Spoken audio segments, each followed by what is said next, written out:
Board of Trustees. We appreciate you coming.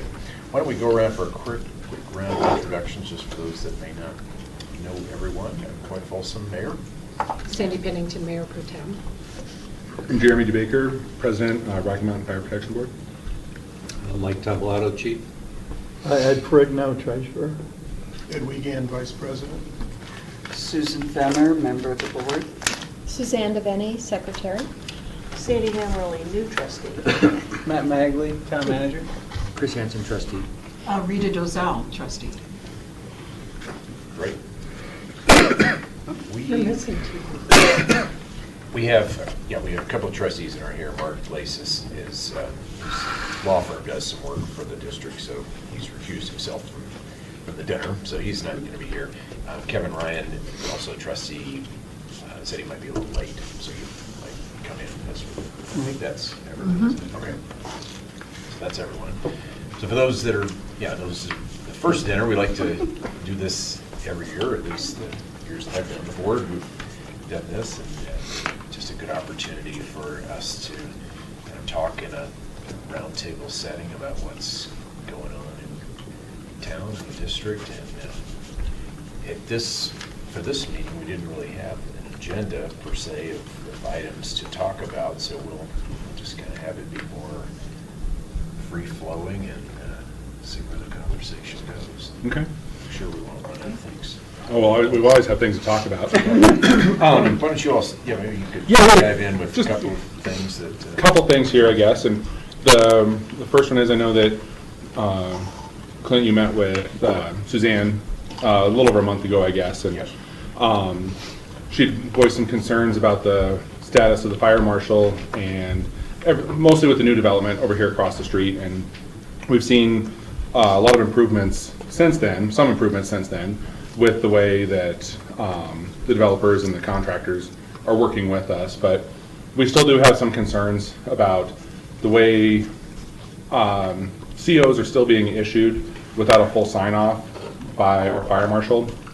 And I know we don't necessarily have to have that sign-off, but she's still coming across things that are not up to the fire code, which you adopted and entrusted us to sign off on.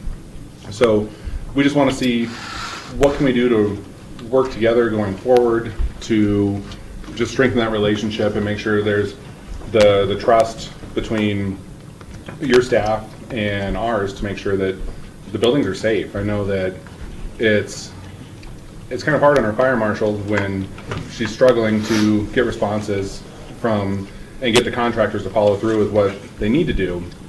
And we could really use the town's backing to make that happen. So I guess if we could start with this, I know she's seen better responses recently since the meeting, but what can we do going forward is what we'd like to talk about. Okay. After that meeting, I saw Luke Taylor, who's the manager over there, just at a grand opening event. And it was one of those hallway discussions where I just mentioned him and from his perspective what was going on. So, perhaps that conversation might have, it was really just more, hey, what do you know about this, Luke? And maybe from that conversation, that kind of spurred some things into motion. So if so, good. I really wasn't directing him per se, more just asking him what was going on, and I guess I'll leave it or turn to Matt, since staff really is the ones that were kind of day-to-day interacting with the building and the fire personnel. Can I ask something real quick? I'm a little hard of hearing. Sorry, but if people could speak up just a little, it would help me. Certainly. So the building department issues the COs. And this is first I'm hearing of it, I guess. Okay. So I have to look into it. If it would help, she's been trying to document everything recently since she's brought it to the chief's attention. So if it would help to have some of the documentation. Yeah, and maybe it'd be good for the chief and I and her to get together in a room. Yeah, I think that would be very helpful. But which building? We're talking about Boulder Valley Ice, which is in the Louisville Fire District, isn't it? So which fire chief would be We actually? run a joint fire marshal program. so, Okay, Both fire marshals have been there and done various inspections. okay. But since it's within our service area, we were the default program that would be used. Yeah, well, I would like that it would be you rather than Louisville. So, but I was surprised, I didn't realize that until just recently that the Boulder Valley Ice Building is actually in Louisville, That's correct. not here. Yeah, there's actually more than just the ice rink. There's about 40 acres. Right, that whole Yeah. portion of the town center. Yeah, I guess I would say too, I was not aware that, Matt was not aware of these issues. So I would say if there are issues like this, and I'm sure there will be in the future, certainly engage our staff, because they're the ones issuing the Right. COs, or not issuing the COs, as the case may be. And that's the last piece of leverage that anybody at this table has to make sure that it happens per code. Because we just don't have the ability to shut down a building, especially once a CO has been issued, and we rely on that partnership with the town. So I guess we can work on bringing some of that documentation. We'll set up a meeting with Michelle and Chief and Matt.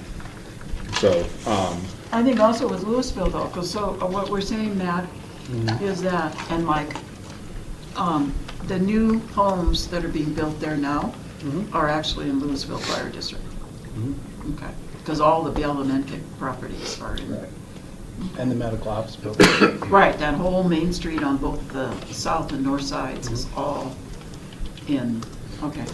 And we have a joint service agreement with Louisville Fire Protection. So anything that is talked about back and forth is enforced back and forth as well. So, and that really helps. And so that kind of leads to the next piece is and I know we talked about this last year, and is coming up with a service agreement with the town. And we floated some ideas over about a year ago, and I know it kind of stalls out, everybody gets busy, and we just want to revisit that again, because the tighter that agreement can be, the easier it is for us to have that communication back and forth. You guys stay involved, you know what service level you're getting from us, and it lets you hold us accountable. And we can respond in ways that are appropriate. So I guess that's the kind of our next topic.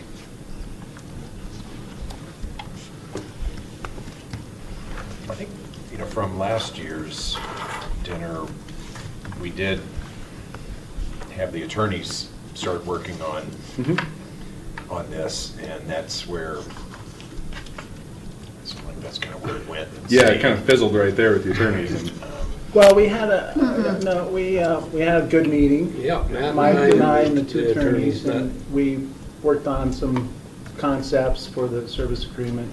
And then the board had a discussion on whether we wanted, to move forward with it or it made sense. And at that time, the direction of our board was that at this time, it did make sense for us.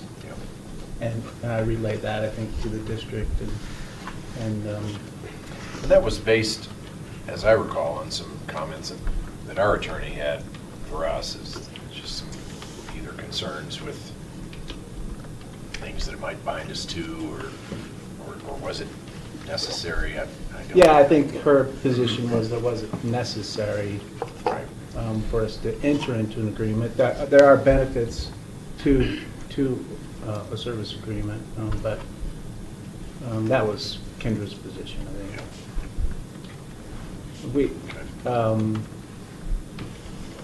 What are the benefits?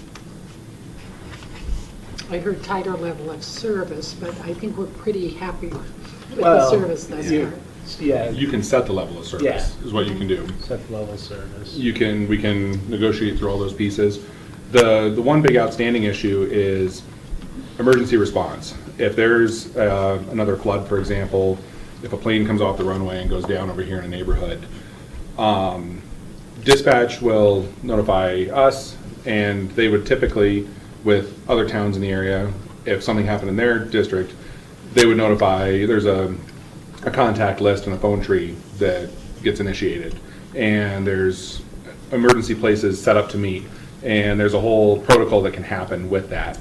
And without that in place, nothing happens. We still respond, everything goes the way it's supposed to, but you guys lose out on that communication, is what you would miss out on. And by having this agreement in place, we can set some of these pieces together, and Chief can explain it a little bit more, but it's gonna help for the unknowns. Yeah, right now everyone's happy because there's no incidents, but when there's an incident, that's when the information needs to flow. And in a lot of ways, it's a contract between our district and the town so that everyone knows what's going to happen in the event of an event. How come we couldn't do that outside of an agreement? That seems like that would be a natural thing that the district and the town would want to do, and we should be doing on a regular basis, but I agree. I don't understand why we'd have to have a long-term agreement in place to do Well, it that. doesn't have to be long-term. I think last time Matt and I met with the I attorneys, think we this may be more effective. didn't say that we didn't need to have a long-term agreement. We just wanted to establish the service level, the commitments to each other, our partnerships with each other, how to best utilize our resources with each other. And as Jeremy was talking about, have another piece of an emergency operations plan, and how we are going to work together if a large-scale activity happened in the town. It would be nice to say in there that our two boards are going to meet with the Sheriff's Department together and identify the objectives and the priorities for this community and what services are going to get delivered first. And so those are the types of things that we would outline in that type of agreement. Doesn't have to be long-term. I think we've said that, I thought that was one of the answers, Matt, that we kind of worked through, that it didn't need to be long-term. Yeah. I mean, I think what we discussed last year was starting off with a 5-year. So some of the things that were in it, I don't know if you saw it before, was, does this community want ALS services, what advanced life support services and transport services? Do you want that from the fire district? You're getting it now, but is it something that you want to contractually hold us accountable for? And what's the ISO ratings that you would want? What are the response times that this community deserves? Now, we've set all that on our own as a fire district with what I would call a commitment to the community when we went for our mills. But do you guys want to have any input to that? Do you want to review it? Do you want to see the numbers? Do you want to look at the response times that we have throughout the year here? Well, I mean, something we talked about last year, one of the bigger incentives for us to enter into an agreement like that is to see if we could do something with the property tax that we had talked about. And we had talked about some options there. When you say property, you mean the Mill levy. that went up recently? Right. We're at the max now, right? Yeah. So, We're double what anybody else is around us, and 11 is the highest one, 11 something, and you're 21. so the elephant in the room really is Yeah. at 21 mills. Why is it we're not doing exactly what you said already with no term, but simply because we're at 21 mills and we are paying for an excellent level of service? So why can we not sit down, itemize it all without any term? That is our standard level of expectation. Sure. That's what the agreement is, right? That's what it is currently. And I think that for me, this is the third time now, Chief Mike, that I've been here at this table. And each time I've asked the same question, I think we're asking it again. What are we going to do about this? 21 and a half mills for our Superior residents is a really big chunk of commitment. Big, and when I looked at your report that you sent out, 65% of the district is open space. And so we're paying to actually, the town of Superior residents are paying to maintain and protect that open space. 50% of your equipment are vehicles to fight wildfires. And so, of course, we have the highest number of residents. We have 4,700, and there's only 700 other homes in the rest of the district. So we're really out of balance here, significantly out of balance. And I have a hard time recognizing that the total revenues, Superior Property create or pay 47% of the total revenues, when 3 years ago we were paying nearly 60% of the total revenues. So I don't know what your total is, particularly now that the mill levy increased again. So I have this difficulty in even talking about some kind of a long-term agreement when we've been sitting here asking, what can we do to more balance out across fire districts? You know, and you were going to go and take a look at that 3 years ago and work with Louisville. They're only 6-point-something mills. And I know they're different, but they're a much bigger town than we are. And we're talking about our town versus Louisville, because I don't really have anything to do with the rest of your fire district, I only have to do with that. And I don't like that our residents here in Superior are paying to maintain Boulder County open space and fight wildfires there. So that was the other thing you were going to work on, is get them to pay more than their $4,700 or $47,000 or whatever the number is per year that they pay for, which is significantly less. 42,000. But now. Yeah, so, you know, 42,000, and we're putting in millions. How many millions do you take in out of the 21 mills? Let me ask something.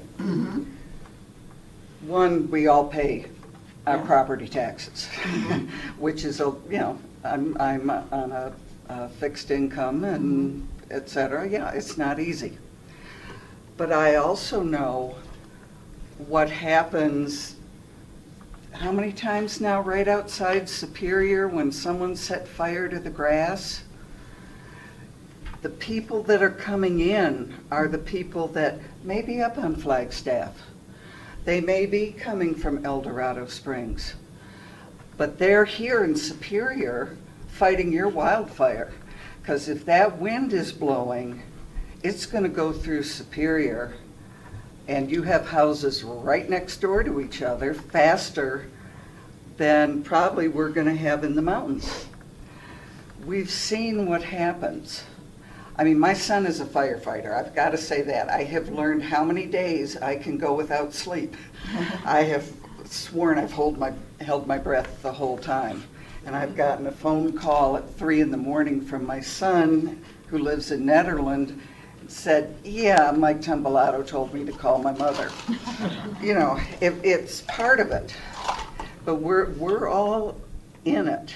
Now, granted, you've got a lot of homes here, you've got a lot of development going on. But the voters, and I was one of them, we set that amount. It was the voters that sets the amount. And then we go from there. You know, I understand that. we but the only voters have- didn't understand how much of a significant difference it was going to be. Now, It in was all in the retrospect, paper. Well- It was all in the information that came out. And if people don't read it, I'm sorry. well, we can go and vote again, I guess, too. Yeah. We have another option to do that. to Yeah, go back but and then vote it's again. the whole district. So I'm asking the question, though, and Mike, you know, Chief Mike, we've talked about this before. There's an inordinate amount of the revenue coming from Superior, and we represent the residents of Superior here. And you all represent the whole district, you know, that you cover, not just Superior, but everybody. But we've asked this before, what can we do to help alleviate this? And why did we even have to go up that extra mill? You know, it was just like, it's almost like salt in the wound, you know, or gas to the fire, you know, to go up that last mill. And I heard your explanation last year. And I recognize that, but we also have the capability of going backwards too, and to reduce it. It just, and I didn't get all the financials in here to understand how much money is actually coming in. You have 15.7 million or something of reserve, and that was 3 years ago. So what's your reserve today, according to the document that I received? It was, you have a reserve of I don't 15. think, I would have been really total happy to have asset. 15. Yeah. It says that in the document. In 2014, your reserves were $15.6 million. We've never, I don't know Okay, which well, so then- document it is that you're referring to, but So we could that's go what back we and look. received from you that came from them, didn't it? Where did that? I don't know. I mean, it might have been something that was Well, mentioned on anyway. our tour. I Well, don't so know. here's the point, though. We're having this discussion, and again, we don't get down to the numbers. I'd like to get down to the numbers. Not talking about doing a long-term agreement, but really get down to the numbers. What is it costing to provide this level? I don't want to reduce the level of service. I want to understand what it costs. And if 50% of your trucks and equipment and your firefighters are for wildfires, then, and I understand the value to all of us on that, but I also would like to try and figure out how do we get Boulder County to pay their open space, to pay for this? And what can we do to help you? I've offered that many times, go to the legislature, help change the fire district or whatever we have to do. But there has to be something done about the fact that we're twice as many mills as anybody around us. So I want to add one thing that what we have done. So over the last 9 months, we were talking with Boulder Rural Fire Protection and with the end goal of attempting to merge with them. By doing that, the entire district size would grow. We'd bring in more revenue overall, and the goal was going to be to run it for what we were currently running at right now, or with a minor increase to our current budget. And that would help dilute everything. The more space we can take on, the more we can dilute it. So those negotiations have since fallen apart. Boulder Rules cut those off. They decided they wanted to keep on going the way they were going.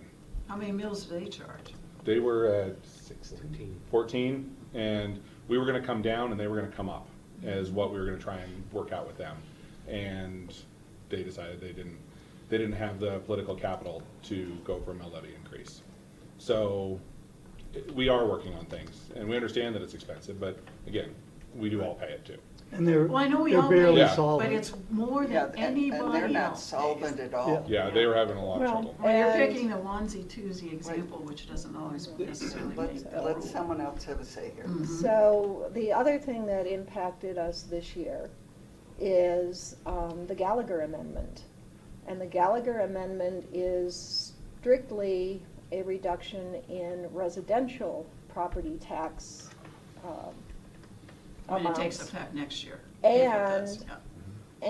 And Superior is, compared to Louisville, extremely more heavily weighted with residential versus commercial. So the impact of Gallagher is expected to have a much heavier effect on our budget as it relates to the revenues that we would get from Superior. So again, and that's, it's good for the homeowner that Gallagher takes effect because they get, a reduction in their assessed rate. But at the same time, it's devastating a lot of fire districts that are not as financially solvent as Rocky Mountain Fire currently is and would like to stay. And because Gallagher goes across the entire state, some of these districts are seeing significant reductions in their revenues, their tax revenues, without a counterbalancing increase in the actual assessed value of the properties. We've been fortunate in Boulder County as the assessed value has increased. Yeah. We've seen a little bit of revenue increase, but that's going to be We're wiped out next expecting, year. I think our finance staff is estimating a possible 15% valuation increase for Boulder County. So that'll hopefully help offset some of the Gallagher. Hopefully, but, Yeah. And then the other thing, we'll have a new hotel opened up over here in 2018 that's in the Rocky Mountain Fire District.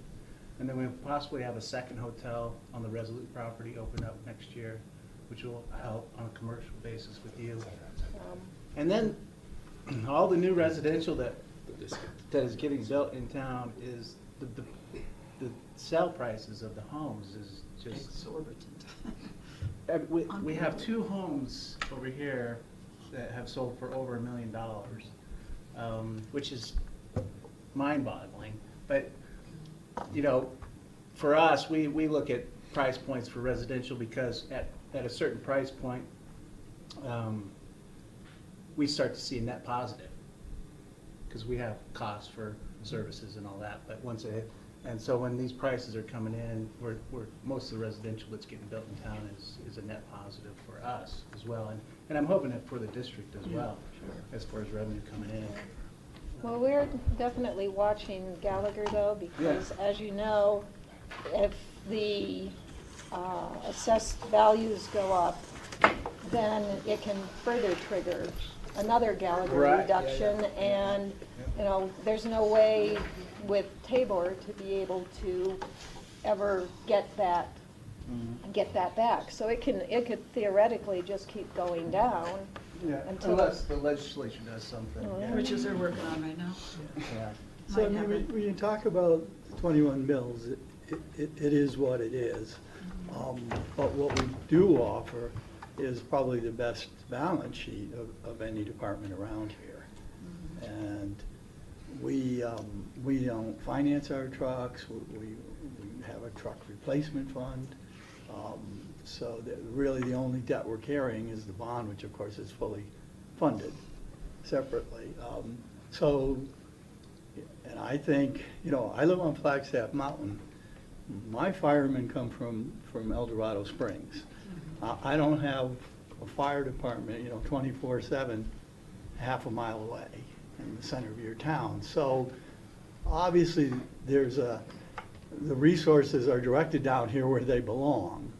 And you know, you talk about the other parts of the district. They don't have, clearly up on Flagstaff Mountain, we don't have a staffed fire department. We have the wildfire guys there. So certainly there's a different level of service here. And, you know, I've only been on this board a year, but I've interacted with a few other fire departments, and, you know, you're getting a Cadillac in the way of fire departments, so that's certainly one of it. We don't have a strong volunteer program, and I think that's one of the big differences with Louisville. That's why Louisville, it's almost artificially low, their mill levy, because their goal is to keep 50 volunteers on staff. And it becomes a farm team, you don't get the level of service necessarily, they're all well-trained, but they also have artificially low costs because of that. How is the partnership with Louisville going? Is it progressing, or you just kind of got to a certain point where you're comfortable at that point right now, or? Well, we'd like it to progress more. Yeah. But it's going to go slow, I guess is the best way to say it from Louisville's perspective. They're a 100-year-plus fire department, and they're kind of stuck in their way of doing business, so to say. But eventually, and they do admit it, eventually, you know, the days of being able to they mandate 50, they can't keep 50. Right. So there's a lot of times that their fire trucks are not staffed because they just can't get enough volunteers in the door. So they actually, you know, and I'm not trying to say anything bad because they are a good fire department and they try really hard. But they'll actually not have qualified drivers for their large fire trucks, and they'll take a small wildland truck because they can actually drive those with the people they have. So there's gives and takes on everything, quite frankly. I want to introduce trustee Kevin Ryan, who just came in to join us. Oh, just green light. So when you talk about, you know, you're paying for open space and you're paying for wildfire and stuff, well, I'm paying for you. You know, I'm paying for you to have a fully staffed fire department right down here, right in the middle of your town, and have a relationship with Louisville and Lafayette and everything else. So you're clearly getting response time and level of service that reflects your population and your density. And you're And actually getting people- 3 times the service we get up in the mountains. Yeah. Well, that's not the point, though. I think you're missing the point. And Well, I'm only responding to your comments about you think there's a disparity. there's a Forgetting the disparity 21 mills. in where the service from this fire department, our Station 5 here in Superior is not going primarily to Superior, it's going outside of Superior. That was the numbers I saw 3 years ago, and I wish I could have seen those numbers again here. We were getting 28% of the calls and 58% of the revenue was coming from Superior. So in all the calls we're doing, that was what it was 3 years ago. I have the document, but I didn't bring it tonight. I'm sorry, I thought I had it in my briefcase, but I didn't. But whatever the numbers are today, I'd like to take a look at those and understand them better. It isn't the level of service that I'm questioning. You're great. There's absolutely no concern, and the response time is good. But you also choose to live on Flagstaff Sure, Mountain. right. And I chose to live closer. So, there's Right. trade-offs there too. It's not that you can't live closer to a fire department, you choose to live there. So that, it's really more the level of service. To maintain this level of service for the amount of service that's provided to Superior, should we really, as residents of Superior, be paying 21 mills? And I'm not asking for an answer, because I haven't tonight. I'd like us to actually get down and do the pencil on this. Let's get down into this. And we've talked about 3 years ago, going in with somebody else, talking to Louisville. I've talked to the council people from Louisville, because they run the fire department in the city town, don't they? Oh, there is a fire district too? Okay, take that back. But I have talked to them about, their residents in Louisville and what they pay for service. And I understand the volunteer versus full-time. But again, we used to be, when I first moved here, part volunteer, and we didn't pay 21 mills, and we had the same level of service. Yeah, but At least it was We've perceived. talked about this for 3 years, and this will be the third, which is fine. And I'm sure, the board, you guys can work out something if you want to go through the numbers, because we're not living in luxury. So the 21 mills are going straight to a service level. And your concern is it coming into Superior. And I can guarantee you, yes, it's coming into Superior. So it doesn't matter if the truck and the ambulance here, or the engine that's at our Station 1 on Baseline, or the one in El Dorado Springs, all those resources will come and provide services to this community, period. So the district does provide to this community when an incident occurs. All those resources will come here.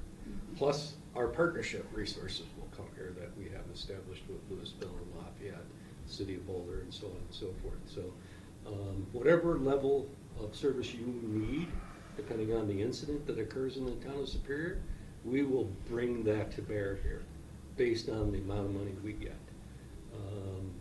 But the real crux here is what you started with, Rita, and that is, the commercial versus residential percentage is way off base here in the town and in our district as a whole. In your district, yeah. Compared to Louisville, the City of Boulder, even Lafayette. They have a much higher commercial base than we do. And that is the true offset in the mill rate differences between our two. Along with the fact that we have large spaces of open space that don't pay any residential or commercial taxes to us at all. Or any taxes. Or anything. They Well, pay you a stipend. our communities enjoy that open space. Yeah. And we also have to provide the service to that. It's not just wildfire, but it's all the medical and propane poles and, all that Snake stuff that bites. goes on in there. And we never know if it's gonna be one of our residents or not that we're responding to on So, those. cutting to the chase, we can complain about the 21 mills all we want. It sounds to me like you're saying it ain't gonna change. Well, it can, but you would have to change your service level considerably. So, yeah, I don't think anybody's interested in changing service level, but I do believe we're interested in documenting the service level, going back, 20 minutes ago in this conversation. I don't think there's much appetite for entering into a termed agreement. Can we all sit down at the same table, whoever needs to sit down, manager, you, whoever, and come up with what those terms would look like, and put that on paper, that might make us happier with the 21 mills, if we can quantify what level of service we're getting, and we'll always get for that 21 mills. Because I think you see too, you know, I mean, I remember when Superior was this little dinky town that, you know, we used to run races through, and we still do actually on the 4th of July. But, you know, it was a volunteer department initially, or mostly volunteer. I know where I live, the two Eds, it's real easy, Susan, Ed. Love that. And Love Jeremy. that. Easy. I've taught my kids from the get-go how you handle emergencies. I taught up at Netherland Middle Senior High School. I would take any of those kids, one mountain to 10 town, because they know it may be 20 to 30 minutes before a fire truck or an ambulance gets to wherever they need help. And I guarantee it's not 20, 30 plus minutes for anywhere here. You know, all these kids we trained in first aid and CPR and basic firefighting. You know, it's just a reality that you do run into. Some of these stations are not fully staffed year-round. I think it was a big switch when the department went from essentially mostly volunteer to full-time. I mean, that was the big message that I got 2 years ago, that you know, one of the biggest reasons for this cost increase is the cost for staffing. Your insurance cost goes up, everything has a cost with it, but we appreciate that level of service. We appreciate the certainty of knowing that there's going to be someone down there that's qualified to drive that engine and those sorts of things. I don't think those are the details that people think about, and so we do appreciate that. I know I appreciate that. So, but I do think that we should move towards getting, you know, to the extent that we can get things documented that makes all of us feel better. I think we should move in that direction. I like that. Could be done. Good. Sounds like another meeting. I'm good with it, actually. I think it'll be a nice opportunity to put down on paper what's happening and what the expectations are, and have we met them, and can we meet them, and how we're going to meet them in the future. Can you give your open space over to the Boulder rural people that don't want it? The legislature has to. Right, so let's go get the legislature to redraw the districts. I've been talking about that too for 3 years. Let's do something. Let's do something rather than sitting here I'm and not here, doing anything. you know, we've said it before, I'm all in with you. Let's do it. To give something, we've gone through inclusions, exclusions, was what you're talking about. Right, yeah, because that was 3 years ago what you told me. You've lost commercial property to other districts. Well, and now what you are is primarily Superior.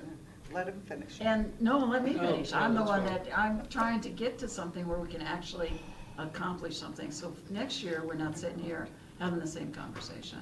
Can we sit down instead of talking about, the level of service is excellent. I'm not concerned about making you be held to something. And I just heard at Dr. Cog the other night that Federal Heights is at the highest ISO level, their fire department of any, because the mayor of Federal Heights is also the fire chief or something, and they were announcing that. But you know, you go, so what does that mean? You know, I know what it means from a technical perspective and the ability to fight fires. But we're not saying your level of service is bad for what you're getting for the mills. What we're saying is we're buying, as you said, someone said a Cadillac or a Maserati or something that maybe, I mean, that's what it's a perception. I'm not saying it's reality, I'm saying it's a perception. So how do we get more commercial property? How do you redraw the lines? How do you combine with somebody so that we in Superior, the 47 homes here, aren't paying the preponderance of your revenue. Well, we went through the exercise with Boulder Rural, looking to consolidate with them. And at the end of that 6-month process, we concluded that there were basically a couple of things. One, they were not fiscally sound enough to, that it would not be a merging of equals. But also, there were some very basic philosophical differences between their board and this board.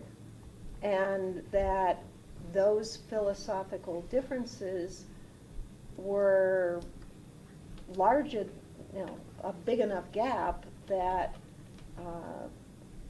we couldn't get married. It was kind of like, I like dogs and you have cats, and we like to pay our bills, and you like to run up your credit cards. They would have decimated our reserve, your reserve. Yeah, how much is it? Yeah, the $15 million reserve? No. It's in the area of $5 million. Oh, Of course, it fluctuates. So do you see other districts, though, I mean, getting to the point like El Dorado Springs did, where they had to fold into Cherryville now, Rocky Mountain? Is that the future? What is going to make these changes occur that you're just talking about? I mean, it sounds like there's kind of, if they had a choice, there's kind of a resistance to merging and so on. But will there come a pain threshold or financial threshold or whatever that's going to force some changes? Lafayette be the next one? Yeah, we're actually meeting with the city manager of Lafayette to have the next round of discussions about some of the same things we did with Boulder Rural and Louisville. And the trends all show, not just in the state but nationally, where these mergers are going to occur for all the reasons to equalize the tax burden across the larger geographical areas. What I like to say, the city of Boulder's actually made a fair amount of conversations with us also over the same issues. And quite frankly, much of the land that they own, more physical land, is outside the city limits than within. There's more open space physically than there is annexed city land. So, I mean, it makes sense for them to start picking up some of the burden on that, or share it at least. Right. So there's a lot of these discussions, but I don't want to just say we're just a fire district, but we're not the government. We're not that level of government where it needs to be town councils, the county commissioners. That's the level it needs to start at, to start driving these things to happen, and start merging some of these services to get them done. And we're working as hard as we can, and I mean that sincerely. I've told you that. We've literally been nonstop at Boulder Rural for over a year. And we just started the conversations with Lafayette, and we have a joint board meeting with Louisville in June, where we're going to actually add some more program to our joint activities that will help reduce the overall costs of both districts. So we are trying to go down those roads, but the bare facts is we're a bedroom community, not just here, but the entire district. And that's the burden that we've been left with. We didn't draw our district boundary on the map. It was given to us. Well, it's been modified, and And taken it's away. been high graded is what I call it. We've been high graded of all the Well, then let's commercial. high grade it differently. Let's high grade it differently. When we were doing, Hold on, Kevin. So, joining late, so some of this may have already been covered, so again, apologies. When I first walked in, it sounded like there's obviously, from my perspective as a new trustee, an impression that there is a disproportionate share to the tax base for this bedroom community for the broad area that you guys are covering. When I first walked in, it sounded like that was a surprise, but you, like now, kind of affirmative head nodding, the districts are drawn as you know, you didn't, to your point, you didn't draw the districts, but there is a perspective that there is a disproportionate tax base from this community to the broader district, fire district. And so that's, I mean, I think it's, and it sounds like we've been working on this for a few years, and it's not an easy solution. None of us drew the lines. I think the message, at least the message I personally would like you to hear is this, it's one of the, I get a tremendous amount of feedback about the mill levy from, related to the fire district, but I have had have heard some feedback, boy, that's a big number. And I remind people, well, we voted on it a few years ago. So yeah, it's a big number, but it's supported by the voters. It is, in my, I have four things. Number one, I do think it is worth the work of rolling up our sleeves and looking at that and strategically figuring out how to do that. Because when I see further consolidation, it's not the successful districts that are going to go for the consolidation. It's going to be the unsuccessful districts that are looking at consolidation. So this is a very successful district we have here. To consume other less successful districts makes me more concerned than I otherwise would be. So number one, it's worth rolling up the sleeves.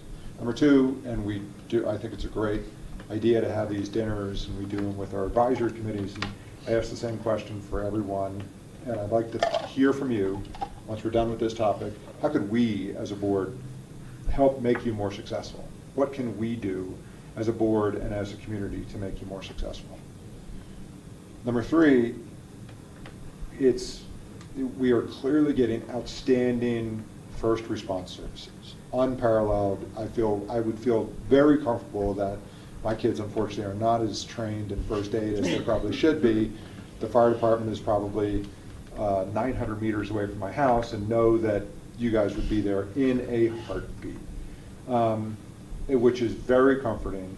What else might you support from the community? I remember when there was additional investments into the firehouse, I was left with the impression that community room would be more of a traditional community room. One of my kids has the occasional chess lesson there. I think the Boy Scouts meet there. I think there's the occasional community meeting. Number three, my question, what else can we do to enhance the level of services that are observed by the community? And number four, there's a not too popular discussion around sharing space with the sheriff's office. The sheriff, before I was elected, I asked the question in a public meeting about potentially sharing space with the fire district. He was not amenable to that in a public meeting. I'd like to hear your perspective around willingness to again share space with the sheriff's office. I know I had four questions. Number one was thanks. What I wanted to hear was there's an impression of a disproportionate tax base. Let's roll up our sleeves and continue to work on that. Number two, how could we help make you be more successful? Number three, additional services. How can we enhance the visibility in the community room, do more? And four, I'd like to hear your opinion about potentially sharing space with the sheriff's office. I'll do 4 and 3, and I'll leave the rest there. Oh, thanks. I was all set to answer 3. That one I knew. I like 4. Well, 4, we did share. We actually built the sheriff's original offices on the district's dime, quite frankly, so you know, and we never charged them rent. They opted to move out. We didn't ask them to leave. We had no intentions of them ever leaving. Yeah, that's correct. I think it just the space got too small for them. I understand. Yeah. This is not an accidental question. Yeah. I very much want to hear it. So that's the end of it. They decided they needed a different presence. They wanted to be more located, in the town center. That was their decision, the sheriff's decision. We were set from the lead, quite frankly. We thought it was a really nice marriage where the community could come to one location for fire and law enforcement. And we worked together on every call. So that relationship is great, especially when they're in the same house, so to say. So Is there room in the fire station for them still? yeah, their space is still there. Again, it's not as large as the space that they have currently. Okay, okay. So you're amenable. Absolutely. To walk Always in the have back. been, Great, always thank will you. be. We Okay. feel it's the appropriate thing to do. Okay. And we can always explore trying to enlarge that, but anyways, 3, the community room, it's available. Anybody who wants to call and reserve it, they can. I'll just tell you that it's almost at probably 80% capacity as far as scheduling is concerned right now, and and we don't use it. I mean, we use it occasionally during the day, but it's used a lot. If you were to look at the usage numbers for the community room in Superior, it's generally booked 2, sometimes 3 times a day. So there's a lot of organizations that know that it's there and have it reserved on an ongoing basis. That's their meeting space of choice. So We turned down only one resident who wanted to use the space, and that was for, I'm just going to say it out loud, nude photo taking. Oh, my. We felt like it probably just wasn't the right Sense of community that you fit for the community room. So is there other space besides the community room that's available? There's the community room, and it's just, I mean, let me just, I think I've never met anybody that's worked at that firehouse that I haven't just thought so fondly of. I want to see them be more engaged in the community, whether or not it's working with kids or, they're probably lifting weights for 2 hours a day or an hour a day. Can they lift weights with kids? I want that firehouse to be more attached to the community How somehow. about the fire men and women? El Dorado K-8 is always in need of crossing guards So and we, safety people. first of all, we truly believe what you just said. We want to be part of the community. That's what we really focus ourselves on. We like our stations in the middle of the communities, and we want to be part of them. So take it to Eldo 8, K through 8. We were doing the crossing guard stuff there for a long, long time, and we got booted by the school district.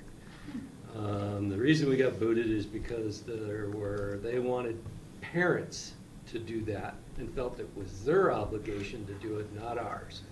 And they asked us to leave. But we still do readings. The fire guys go there and do readings and do various other programs at the community, at all the schools, quite frankly, on a regular basis. So who is your liaison for things like that? So Michelle Kelly is our public education and our PIO. Okay. And she works with the schools very carefully. But I'm just telling you what has occurred. We're always open to any of those suggestions and really. The guys from Station 1 came to my son's school at Douglas Elementary, and they have helped the last 2 years with fundraising, and they stand out there at the booths, and they're fundraising for the school. So call and ask, and Michelle will help arrange it. So I'm the new crossing guard coordinator at El Dorado. Oh, Just this year, I took on that task, and so I'd certainly be willing to reopen that Great. can of worms, if that's what Well, it some truly of, is. And some of that would have to go through the district because of insurance situations. No, I've got all the contacts So there. the so only I know thing who to- that we I know have to who do call. is ensure there's a backup, because if there's a call, of course, they can't be there, Sure. or may have to leave. But other than that, we think it's an appropriate activity. We do it at the other schools as well, so you know. Right, so my message here, and it's the same message I give to Sergeant Chamberlain, where I want to see the police out as part of the community. But frankly, we've invited, we have a party once a year, and I've invited the fire truck to come, and you guys, every year I've invited you, you guys have come, which is very nice. And the kids get on the fire truck, and it's great. And I want the firehouse to be more a part of the community, so maybe I'll get Michelle's point of contact. And Colton in Indiana as well. little detached from the school, very dangerous at school dismissal. Yeah, but that's right in front of the fire station. So just getting it right, even if you guys are just out there, you know, I had I was riding my bike with I one of meant the kids. Colton in Indiana, did I say McCaslin? Right. No, So, you you know, said Colton. you did. No, you're right. You know, just somebody It's out, right there. you know, giving the kids verbal kudos for wearing their helmets when they ride their bikes. You know, just small things be part of the community. Okay, so that's 4 and 3. Number 2, how can we help you? So I'll take a piece of that one, and I know with all the development going on here, it's been the one opportunity for commercial growth inside the district. And I know, and this is going back a couple years now with the TIF that's enacted, and 10 mils is great, but if we could have gotten it earlier with the full amount coming to us, we probably wouldn't have had to raise to the level we're at now. So as things move forward, we want that partnership. Let's have the conversation, and let's work the numbers and see what we can do. And then again, and I know you were probably missed the first part of this, but with the fire marshal and trying to understand, or just better work with each other on the issuing of certificates of occupancy for the new development, and making sure that we get the final sign off from our fire marshal so that we know a safe building is being provided. Making sure that we're working closely on those fronts. That's how we can be more successful, and let's have the conversation about the money side of it. If you guys see something coming up, we'll be happy to come talk with anybody about it, and you can understand, hey, we can project this much revenue out. Now we can look at where our reserves are at, where we're headed, and what we think tax revenues are gonna do, and we project this out, and probably semi-annually, we're talking about it as to where do we stand and how far out until we think we need to go for a mill levy increase. And we want to keep pushing that out there as far as possible. And another way that we do that is we're always looking for other revenue sources. So potentially the sheriff moving in, if there's an opportunity to collect a rent or a piece of that cost from the sheriff, that helps defray our cost.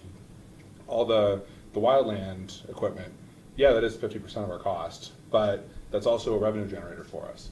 We get a big fire. The fire here in Boulder recently cost over $700,000 to fight. It was a 70-acre fire. So some of that revenue, that covers the cost of our guys, that covers the cost of overtime. We're recovering the cost of our trucks for that. That's paid for probably half of our equipment. So, and that's just from federal money coming in on it. So that's why we run so heavily on the wildland side of it. We're looking for those other sources of revenue, trying everything we can to defray the cost. I know $42,000 isn't a lot from the city of Boulder, but it's something. And we've got a You should deal give with it back to them. and tell them to keep it and do their own fire protection. Yeah, it's terrible. Unfortunately, the way It's the an map is insult. drawn here, It's there's, an insult. It's not ours to give back. I know, that's the trouble. No, it was just I'm being- and City of Boulder, every year, they take a little bit of, they keep nibbling away at us on the eastern part of the City of Boulder's district, and they take a few properties. And so it's death by 1,000 cuts, is what that ends up being. And every little piece we try and bring in, some little part gets taken away. And so that's why, yeah, Boulder Rural may not be the best partner, potentially, but, or they may not look that great on paper, but we came up with a plan for how we could make them better and what we could do to implement our goals and our vision for what they could be. And again, that's that much more space we can dilute the revenues across. So I think the more conversations we can have about understanding what your goals are and where you want to go moving forward, that'll help us be more successful too. And we can truly work together on it.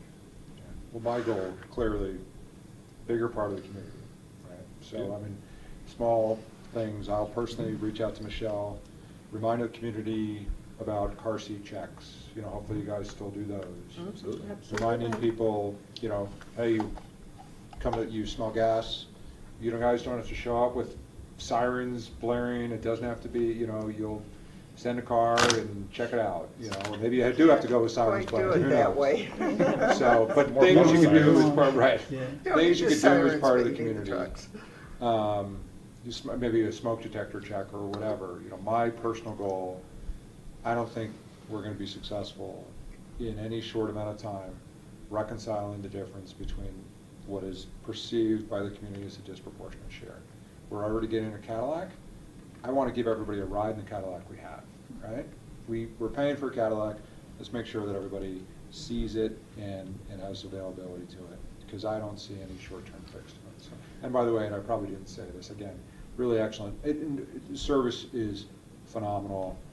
Everything about I don't know, we have 2 local, but I drive by the one on Indiana and Colton 6 times a day, from the firemen and women that are there, to the way you're keeping the property, to when folks are outside, to the flag, to just the respect for the community. A+, absolutely. Now, one thing that's coming up, and I believe it is Station 5 as well as 4, is that you have a community open house coming up.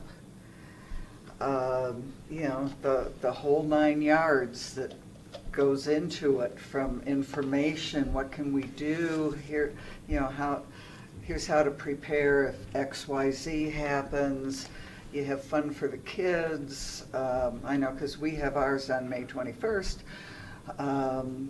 And some of the ones in the past, to get people out there, to get people to know that it's happening, because that's one of the greatest ways, not only of meeting the firefighters, but getting to know your neighbors, getting to know your Are you community. talking about an open house for what? Fire The station. fire Oh, station. It's in October. Yours is Get the October, ours advisory is committees May. involved. The Right. youth advisory committee would love to be involved with something like that. Right. We'll tie Michelle into that for sure. Absolutely. Yeah, be Yeah, great. let's make sure we've got Yeah. a lot of communication channels that we can push stuff out Yeah, on. get We just it need- out there well, so we just people come. Make sure staff gets that Yeah. info and. They're Right. fairly well, it's been well attended. Okay. And it really turns into pretty much a Well, large National kid Night day. Out. And then we have the. Right, National Night Out, you That's guys. a great, Yeah. that's a great event for the fire. Of course, we always have a presence Sure. at the 4th of July Of course. and the Chili Chili Fest. Fest I is mean, good. how many gallons of chili did we, did we? And it was spin out good. there? I think we did 400 and some gallons. Wow. I think Kevin hit on something here, reestablishing a presence at the school corners, a big deal. Everybody loves to have you there. Good. They We don't wanted love to be having there. me there. They love having you there. Do we still And I think that's very important. Do we still do the Superior Fitness Club? You Oh, yeah, guys, do you this- guys yeah, used park the to trucks and. park the trucks and spray the kids. Spray the Yes. kids. They Oh, love yeah. that. Yeah, things, right. Invite them to climb your rock wall. If you're We'd need a paying bill for that insurance. insurance. You know. Well, it's funny you bring that up, because I will tell you that when the rock wall was being built, I was left with the distinct impression that that was for the community. And so, recognize that lawyers, managers would need to work on this, but if there was if we could somehow get the We're away. paperwork, if there was every Thursday from 5 to 7, no additional liability from your point, assuming there was no prioritized call, because that's always going to be a priority. Any reason why we couldn't open up the rock wall? Wall climbing club. Well, I'll just say that, I don't remember, I mean, I was here for all that, just so you know, and I don't remember us verbally saying anything that it was gonna be for the community. Right, it But could have been from I'll there. tell you that the rock wall has gone the way of the rides and the fire trucks have gone, because our insurance carrier absolutely will not allow us to put kids in the fire trucks and drive them to school. We used to do that as a It's a great fundraiser. raffle prize for fundraisers. And absolutely lost their minds when they heard we were doing that, and we're gonna cancel our policy because of it. So I'm not gonna, I'll tell you what, we will look into Right. seeing if there's a way to do something with the rock wall, because it's a cool feature, and it's a functional feature.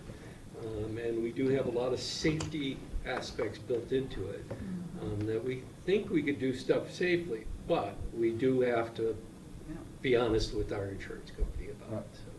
So. Well, if it was a program that was actually coordinated by ProStaff, I don't know if the town can insure property that's not ours. Okay. Yeah. But we could find out. Yeah. Yeah. check.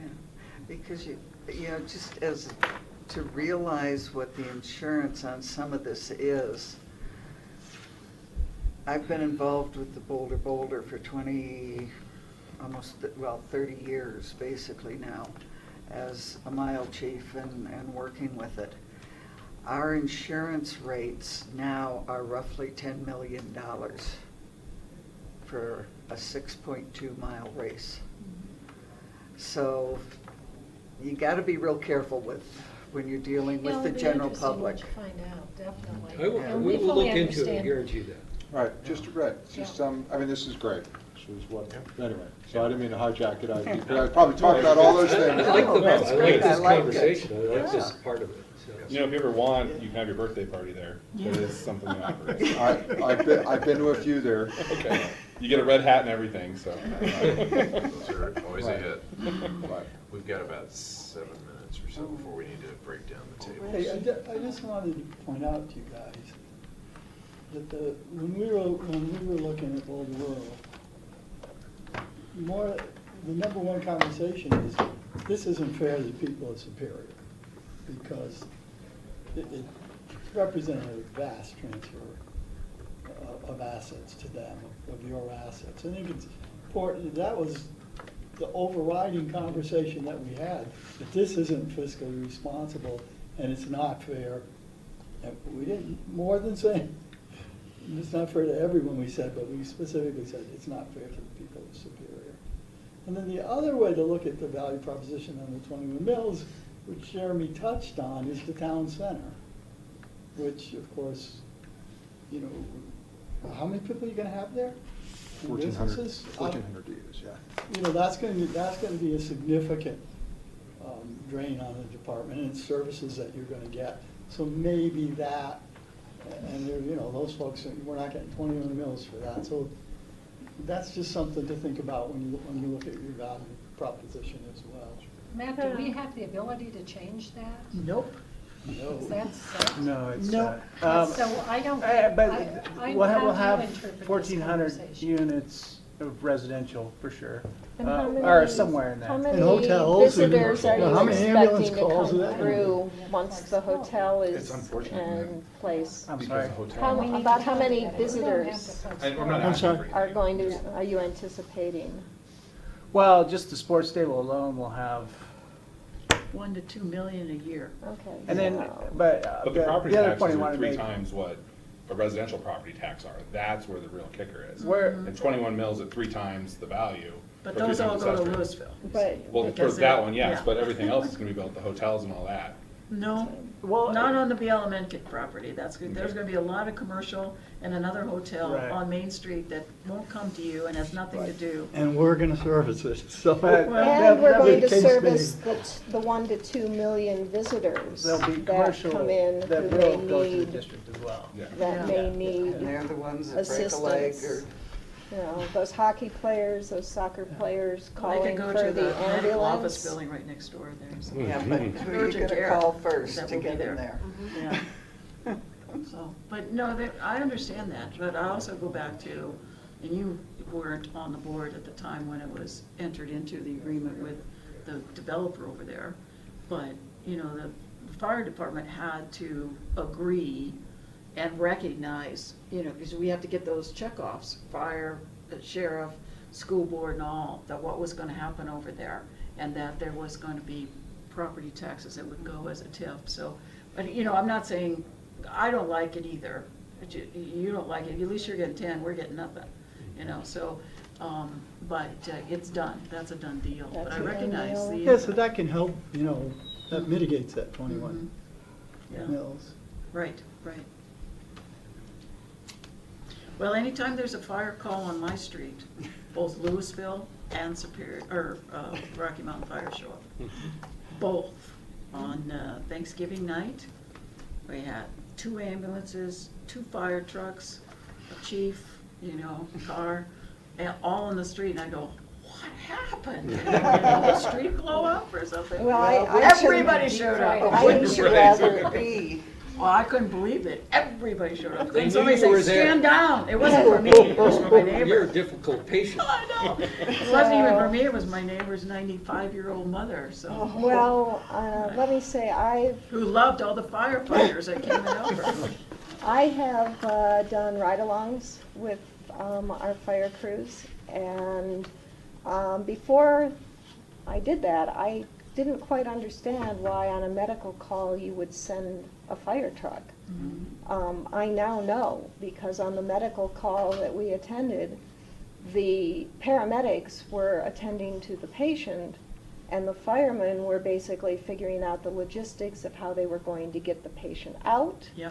and down the stairs, and it took more than just the two paramedics to move, to actually do the movement into the ambulance. And then you had multiple people, of which I was just the bump on the log, who were doing a variety of medical things, hooking up monitors, doing IVs. You know, it took more than just the two, and our guys on the trucks are trained to provide some of those medical services and assist the paramedics. Yeah, I'm not saying that, I'm saying all of Louisville showed up too, at the same time. That's what I'm saying. Not that the fire truck and the ambulance both came, but everybody came from all the. Cool. Must have been a reason for it. They didn't have anything else to do. Did she I guess. die? Oh, yeah, she was fine. She sat up and she passed out at Thanksgiving dinner, and then she sat up and said, "Oh, what are all these firefighters doing around me?" At least I hope they sent, all the good-looking ones. And, They're all good looking. Everybody's all good looking. well, thank All right, you well, so thank you much very for much. Thank having you. us. Thank you.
He got to hand something between when he left and 7 o'clock that he had to attend to, and he said he'd be back. Well, there's no.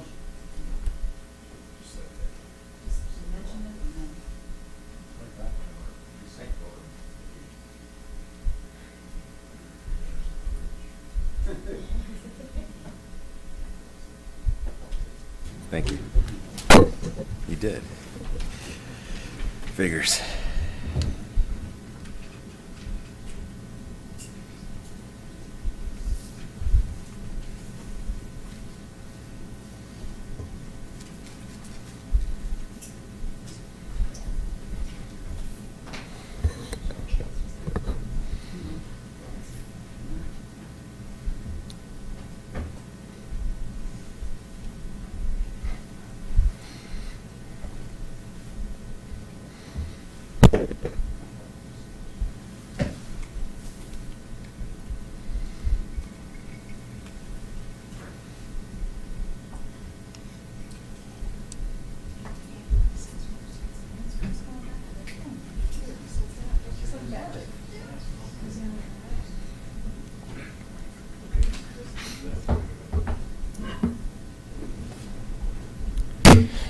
Good evening. I'd like to call to order the regular meeting of the Town of Superior Board of Trustees and the Superior Metropolitan District Number 1 Board of Directors.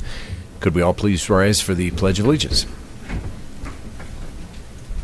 I pledge allegiance to the flag of the United States of America and to the republic for which it stands, one nation, under God, indivisible, with liberty and justice for all.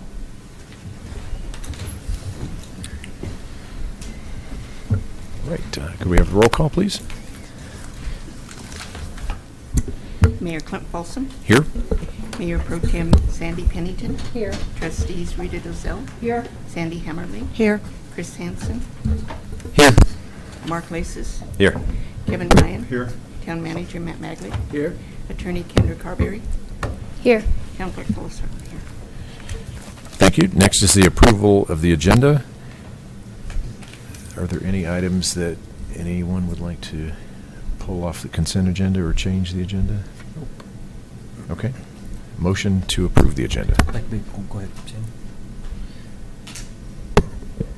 Sam. Okay. Move, whatever. Motion by Trustee Hansen, do second by Mayor Pro Tem Pennington. All those in favor? Don't we do roll call? Oh, no. No, I'm no, sorry. This is I'm on the wrong one. I'm on the approval. wrong- You're ahead of us. Yes, I am ahead of you. Yes. Okay. All those in favor of approving the agenda? Okay, that passes unanimous. Thank you. Next is reports, questions, and issues. Who would like to start? Kevin? I have no substantive report. I would like to welcome the Monarch ninth grade team here and make two comments. I would love to hear from each or a couple of you, particularly around anything you'd like to speak about, but in particular, I'm interested in how the youth of Monarch would feel about the acquisition of Lakeshore.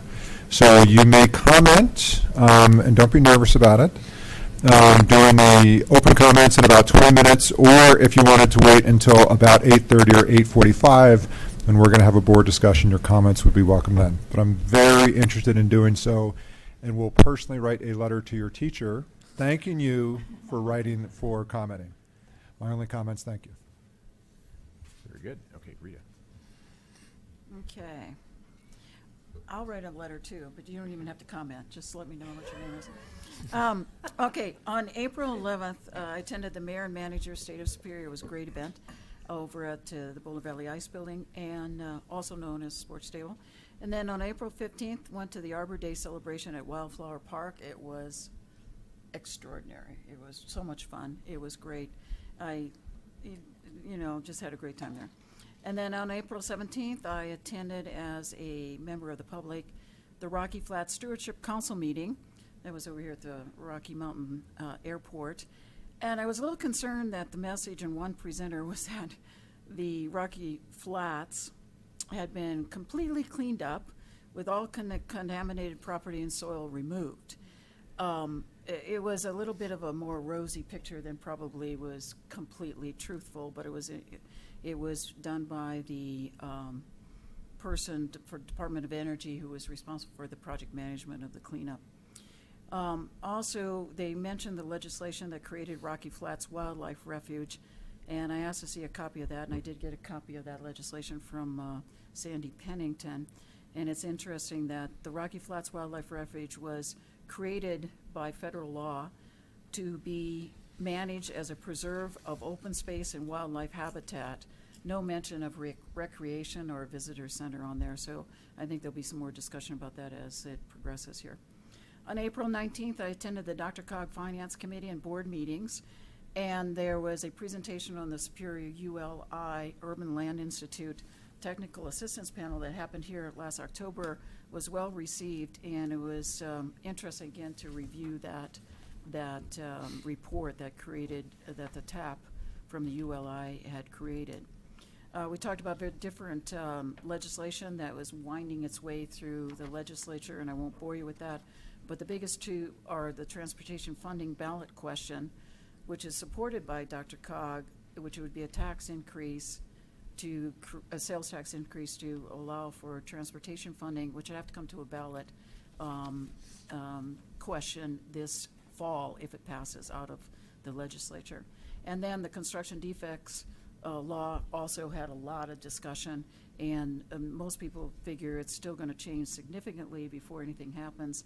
And there was an article today on the Denver Post, which was interesting there too, that a large article that talked about both sides of it, and that nearly $2 million in political contributions have come in from various different entities for both sides of the issue. So $2 million have been submitted to state legislators as contributions to their campaigns in order to try and help them understand the issue, or in other words, possibly try and influence how they decide to vote on that.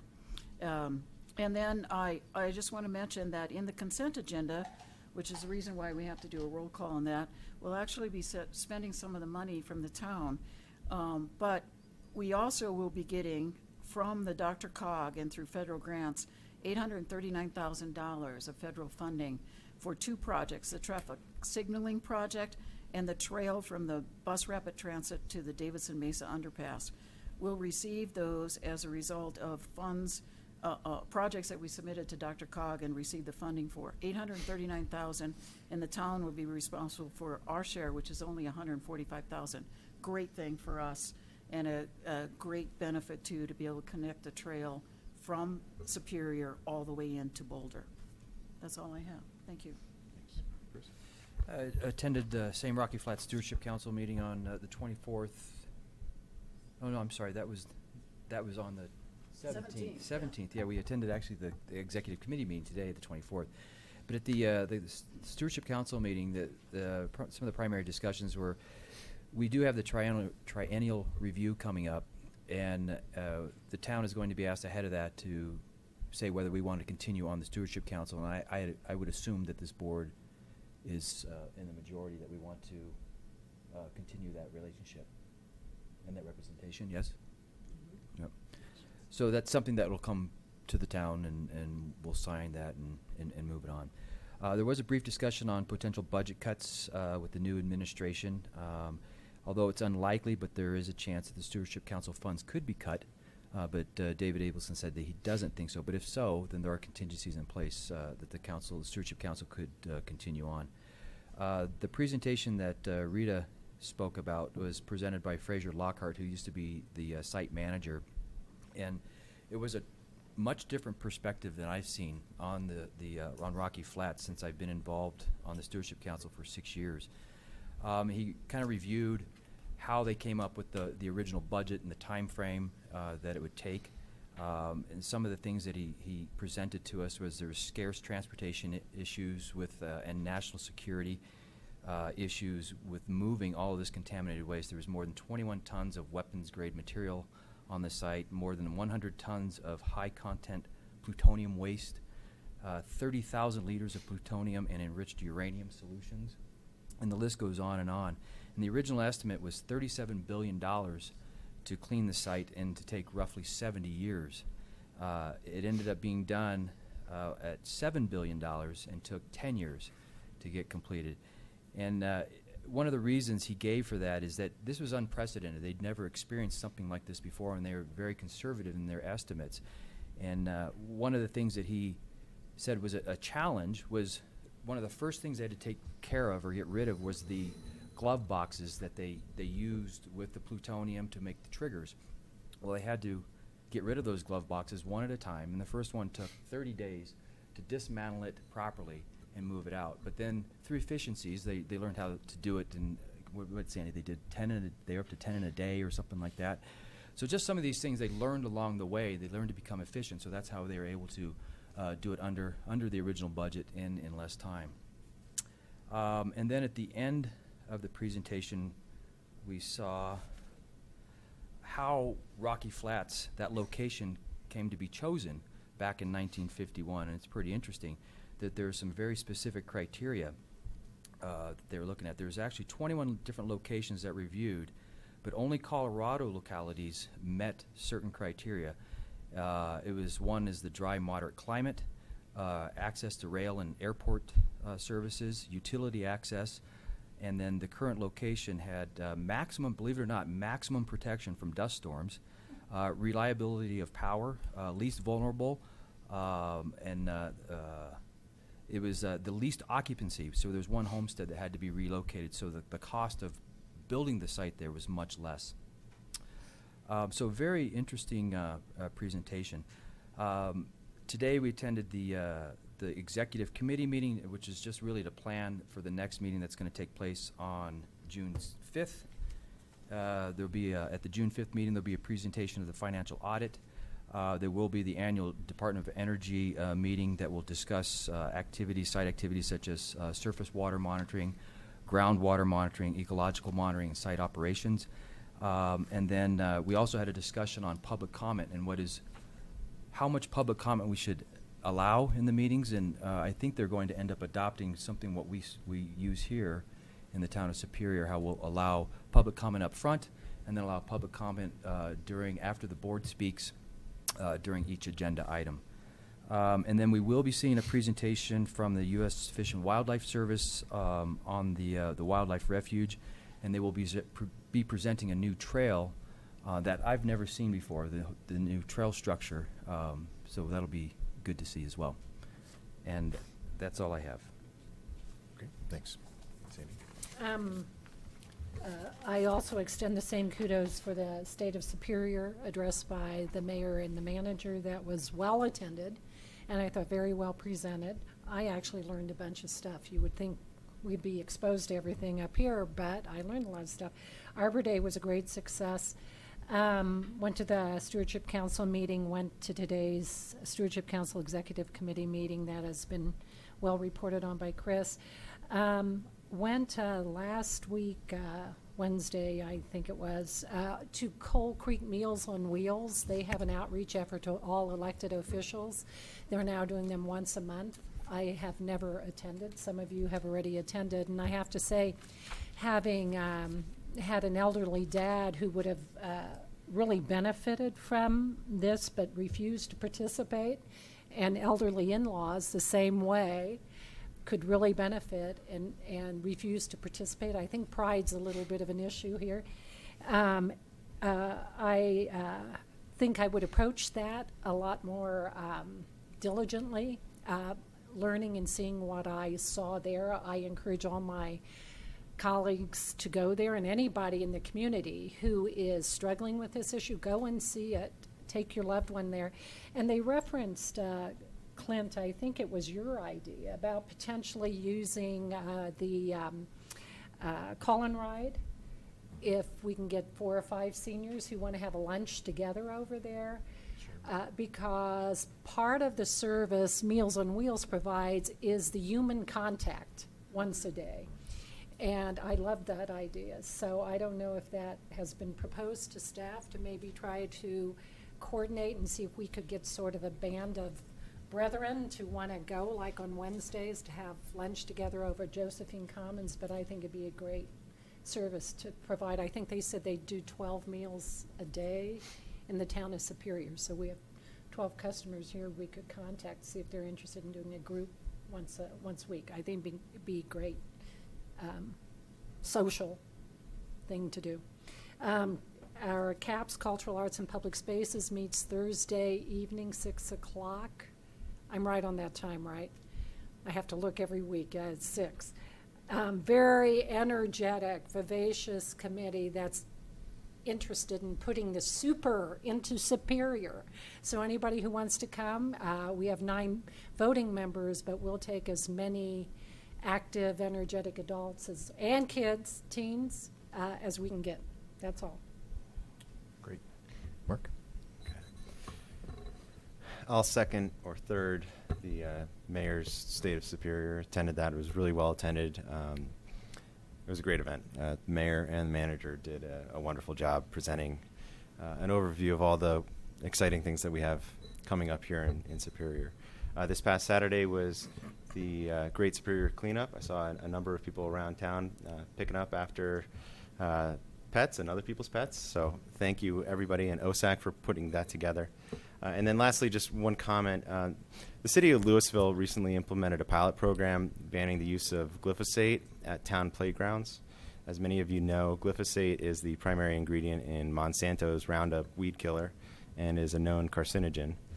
I think that the town of Superior should follow Louisville's lead and implement a similar pilot program and stop spraying toxic chemicals at playgrounds where our children play. There are several less toxic weed killers on the market, and at a minimum, this is just something that we should explore to see if we could do something in a more environmentally friendly way that can address weeds and keep our children safe. That's it. Thank you. Thank you. Sandy? I also attended the Arbor Day celebration, and I'd like to say thank you to all of our advisory committees and town staff who made it a resounding success. I think it's probably the greatest attendance we've ever had at an Arbor Day.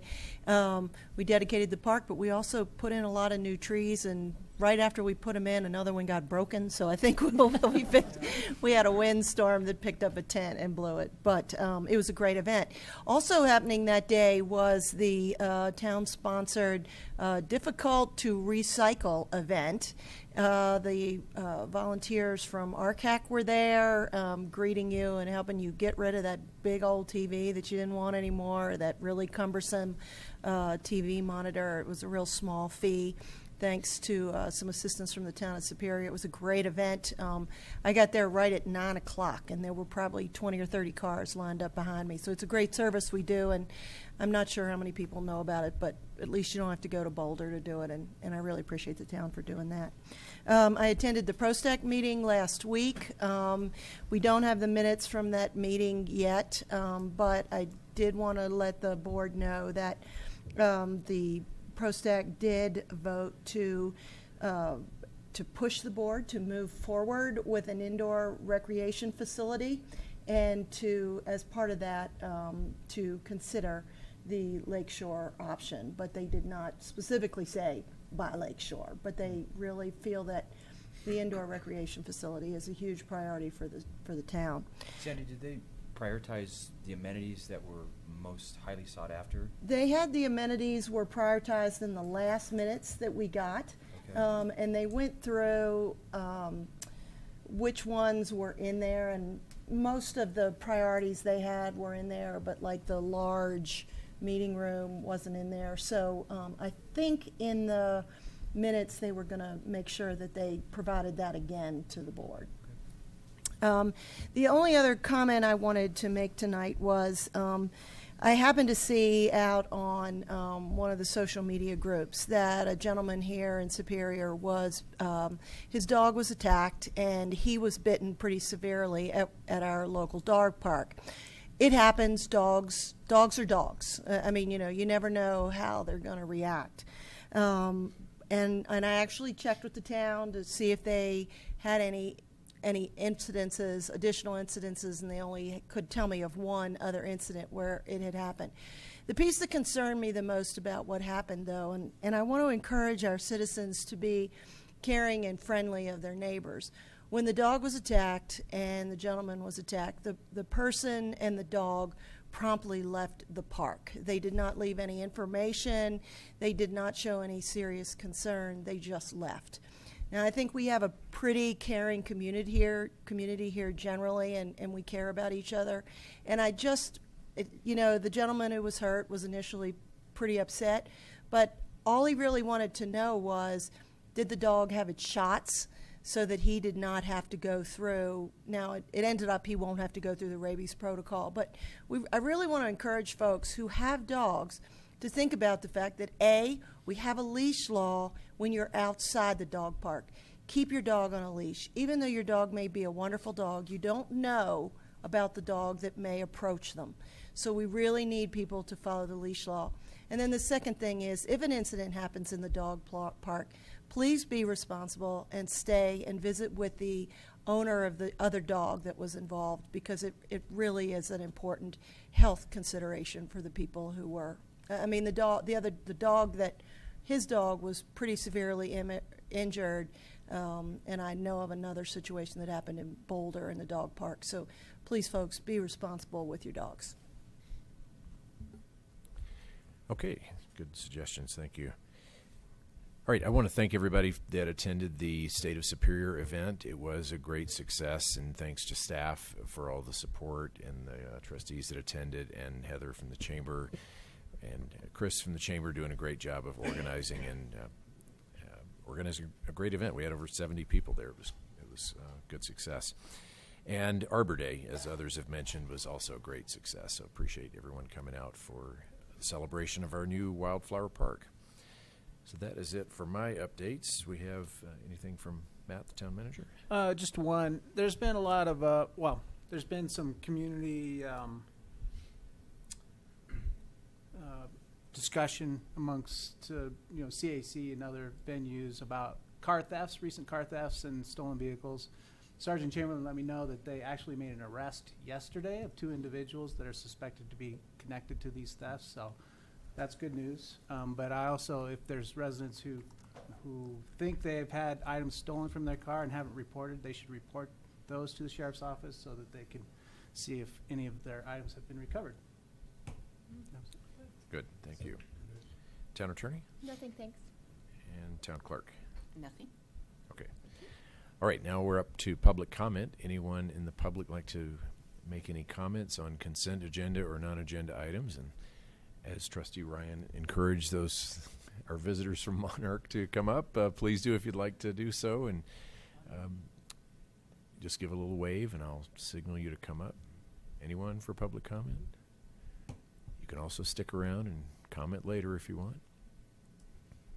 Okay, no public comment? Going once, going twice. Okay, no public comment. We'll move on now to presentations.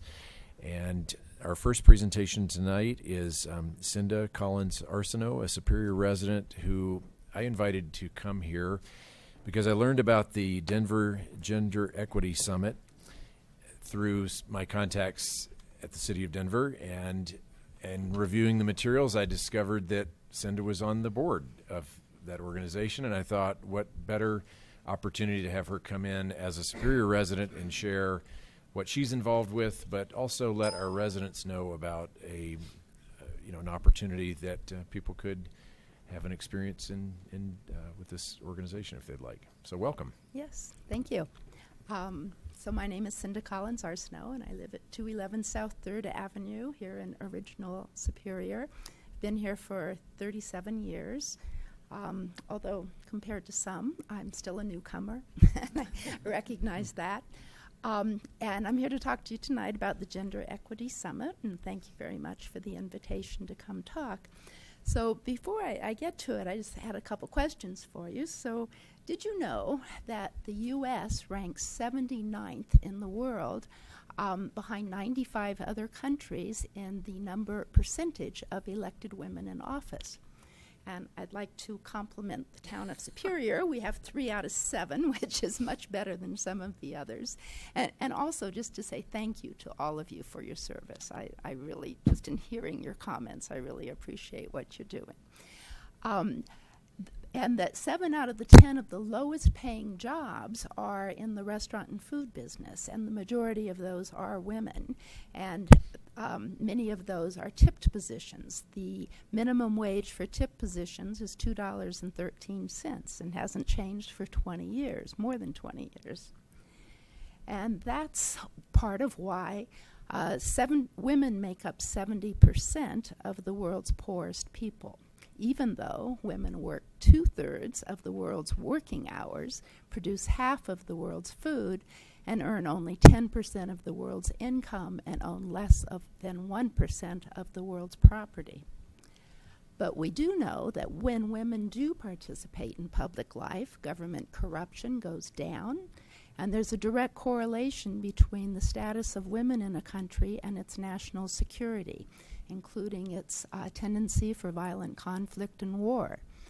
And that if women's paid employment rates were raised to the same level as men, the U.S. GDP would increase by 9%, and globally by 12 trillion if there was gender equity. For every year of education that women of reproductive age get, child mortality goes down by 9.5%. And when girls have 7 years or more of education, they marry 4 years later and have 2.2 fewer children. And we know that companies with 3 or more women in senior management positions score higher on all dimensions of organizational effectiveness. Women get things done. And Fortune 500 companies with the highest percentage of women also have higher financial returns.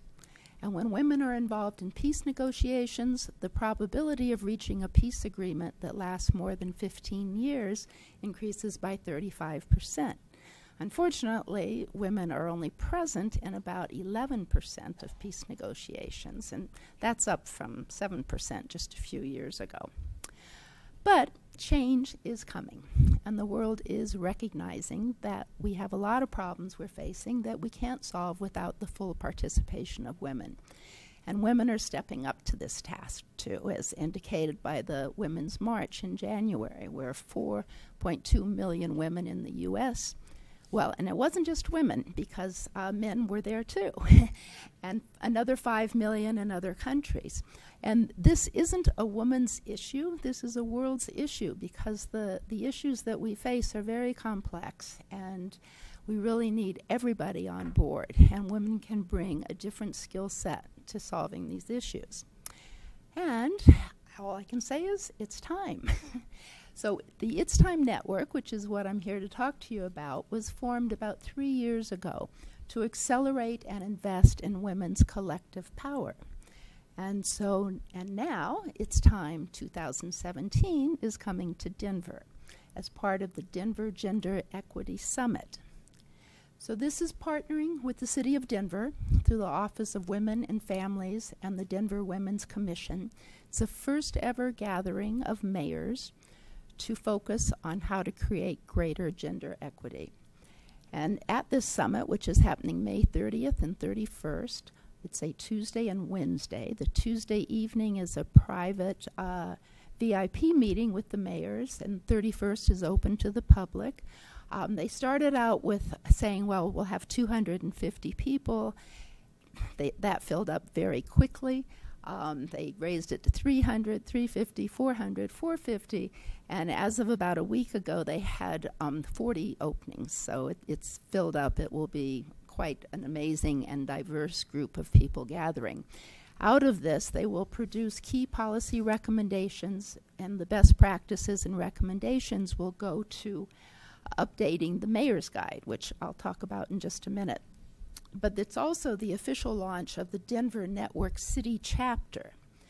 And so the idea, in order to increase gender equity, city by city, a permanent infrastructure for collective action and impact is needed. And that's the role that It's Time Network will play. So it was launched last year in San Francisco. Denver is just the second city. There's another 25 cities waiting to have their launches, which will come up fairly rapidly. And so the network, each city then has a local advisory council, because it's the local people who know the area, know the problems, know the people, and also know the solutions. But each city then will have a dashboard of tools that can connect them to the other cities for shared information. One of those tools is this Mayor's Guide, which I have here. It is also downloadable, and the executive summary is over here on the chair along with some other handouts. So there's 11 issue areas that they looked at: the economic, health, political, violence, and they identify and promote the solutions and the resources that cities can work on these issues. They also work on a women's well-being index, because we have GDPs that can give you one measure of a country or a city, but it doesn't cover a lot of things. So a well-being index will look at a broader, the health, the opportunity, the quality of life. And then by having a consistent measurement, towns can have a checklist. You know, where are they on this? What are the ways and means of getting to the next set? So, oh, I didn't realize all those were going to pop up there. Okay. It doesn't do that on my laptop. And so the host committee, and I am proud to be a part of that. And now I invite you to help us accelerate change by mobilizing the collective action for gender equality. So one possibility is, if The town of Superior wanted to have be its own network city and connect with other cities as they grew and shared information. That is one option available. They would welcome it. Any questions?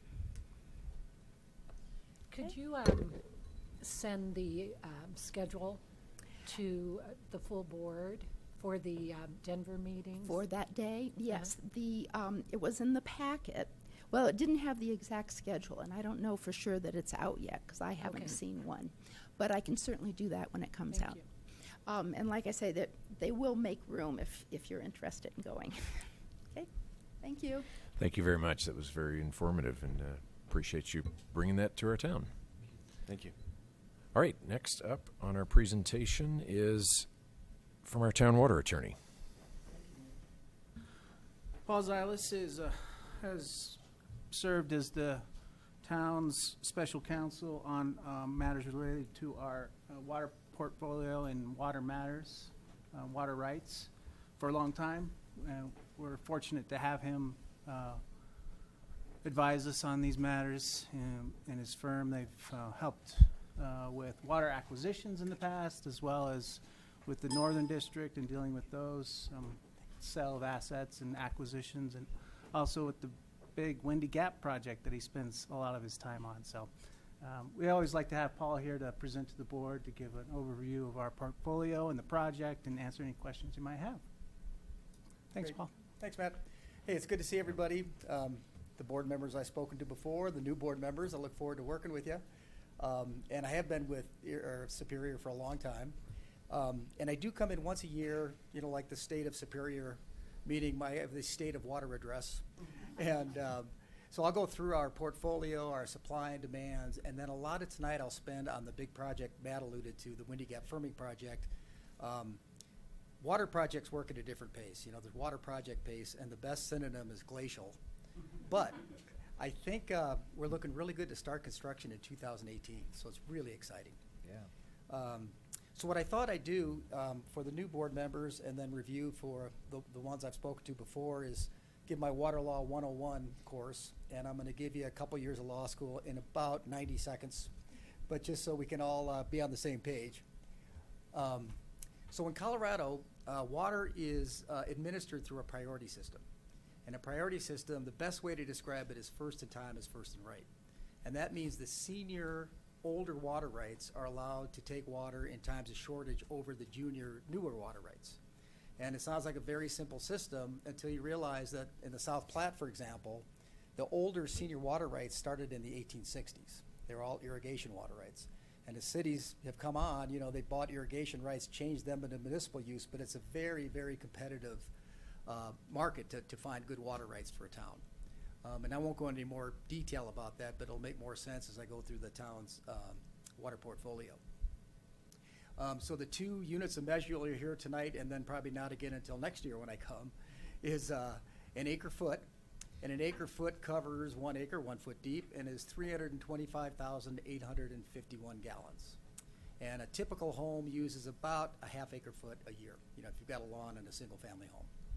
And then the other unit is a cubic foot per second, or a CFS, and that is 448 gallons per minute. And the simplest math in water law is that if you use 1 CFS for 24 hours, it creates 2 acre feet. And after that, it gets in the weeds. So Superior is in good shape. We continue to move forward to firm up our supply. But our portfolio is made up of 3 types of water rights. We have 15 what they call Windy Gap units. And Windy Gap units are water rights from the west slope. And there are 480 Windy Gap units total, and they yield about between 85 and 100 acre foot per unit. The other type of water right is a Colorado Big Thompson unit, or a CBT unit. That project was built in reaction to the Dust Bowl, believe it or not. So it was built in the 50s, and there are 310,000 CBT units, and they yield about 0.7 acre foot per unit. And CBT units are in such demand. In the last 5 years, they have more than doubled in value. They're now up to $26,000 per unit. So, it's very, very expensive water. The big difference between Windy Gap and Colorado Big Thompson units from just a water rights standpoint is Windy Gap you can reuse. So Windy Gap units you can take through your wastewater treatment plant, and what Superior does is we treat it to a quality that we can use it for irrigation, and then we use it for irrigation of parks and open space. So it's a really efficient water, right? And then the last type of water is we have some ditch sharers and local ditch companies. And the truth is, in Superior, what happened is, Superior didn't start taking off till the 1990s. And by the time it started taking off, all the senior water rights in the Boulder Creek Basin and the South Boulder Creek Basin and the Coal Creek had pretty much been bought up by Boulder and Broomfield and Louisville and Lafayette. So that's why Superior turned to the Windy Gap and the CBT system. And it's a pretty big deal when you look at where that system gets its water. And I'm sure most of you have heard of most of the facilities in the CBT project, maybe not known as part of that project. But it originates over at Lake Granby, near Winter Park. And then it goes through Grand Lake, and then the Adams Tunnel that was built back in the late 40s, through the tunnel, then to Carter Lake outside of Loveland. And then there's a project called the Southern Water Supply Project.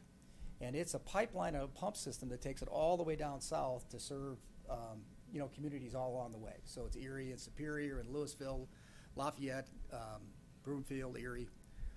And so Superior was very fortunate to kind of get into this system because it's a huge system. The storage in the whole CBT system is about 1 million acre feet. So, I mean, it's just a really great resource for the town to be able to participate in. Keep going the wrong way. So what I'll do next is kind of take you through how much water we use to put everything in perspective. So we have potable uses, which is for indoor use for homes and businesses. And then also, just so you're aware, all the yards in Superior are irrigated with potable water rather than non-potable. And that's for health reasons. But we've been using a pretty steady amount of water for a lot of years, about 1,500 acre feet a year. It goes up and down. As you can see, 2016, it went up about 65 acre feet over 2015. There's a couple reasons. One is it was a very dry summer, so obviously people water their lawns more. And the other one is that, we actually served quite a few new taps, Coal Creek Crossing and Calmonte. And so I think Superior's doing a great job at conserving water to only go up by 65 acre feet based on those circumstances. You go backwards every time. So here's just kind of a graphical depiction of how we've compared over the last 3 years. And you can see it's been pretty consistent. And by the way, if you have questions as I go, please interrupt me. And then when you go through, look at the real big picture, you can see where we've been at 1,500 acre feet pretty much since 1997. It started picking up. We hit our peak, right in around middle 2000s because we were doing a lot of building. But it's been about that level. And so we've been in good shape. And now, of course, we got Town Center coming on, which is going to be a lot of new demands. And so what I'll talk about a little bit as we go is how we're going to meet those new demands. So the other thing that Superior has going for it is the fact that it did develop so late that, and it's such a new town, that it was able to build a really comprehensive, good reuse system. Most of the towns in this area developed before reuse systems were really available, so retrofitting is very difficult. Superior is pretty state-of-the-art, and so what happens is a lot of the water we use comes through our wastewater treatment plant, and then we treat it to irrigation standards for our parks and open space, and we reuse it. So it's a very good environmentally because we're getting the most out of the water, and it's really good to save capacity in our water treatment plant. So we're very fortunate to have that, and that's one of the big reasons we hold on to our Windy Gap units because they are reusable, whereas the CBT units are not. And again, we've leveled off at about 500 acre feet per year, and that is always going to depend on how hot the summer is. But we've got plenty of supply to meet those demands.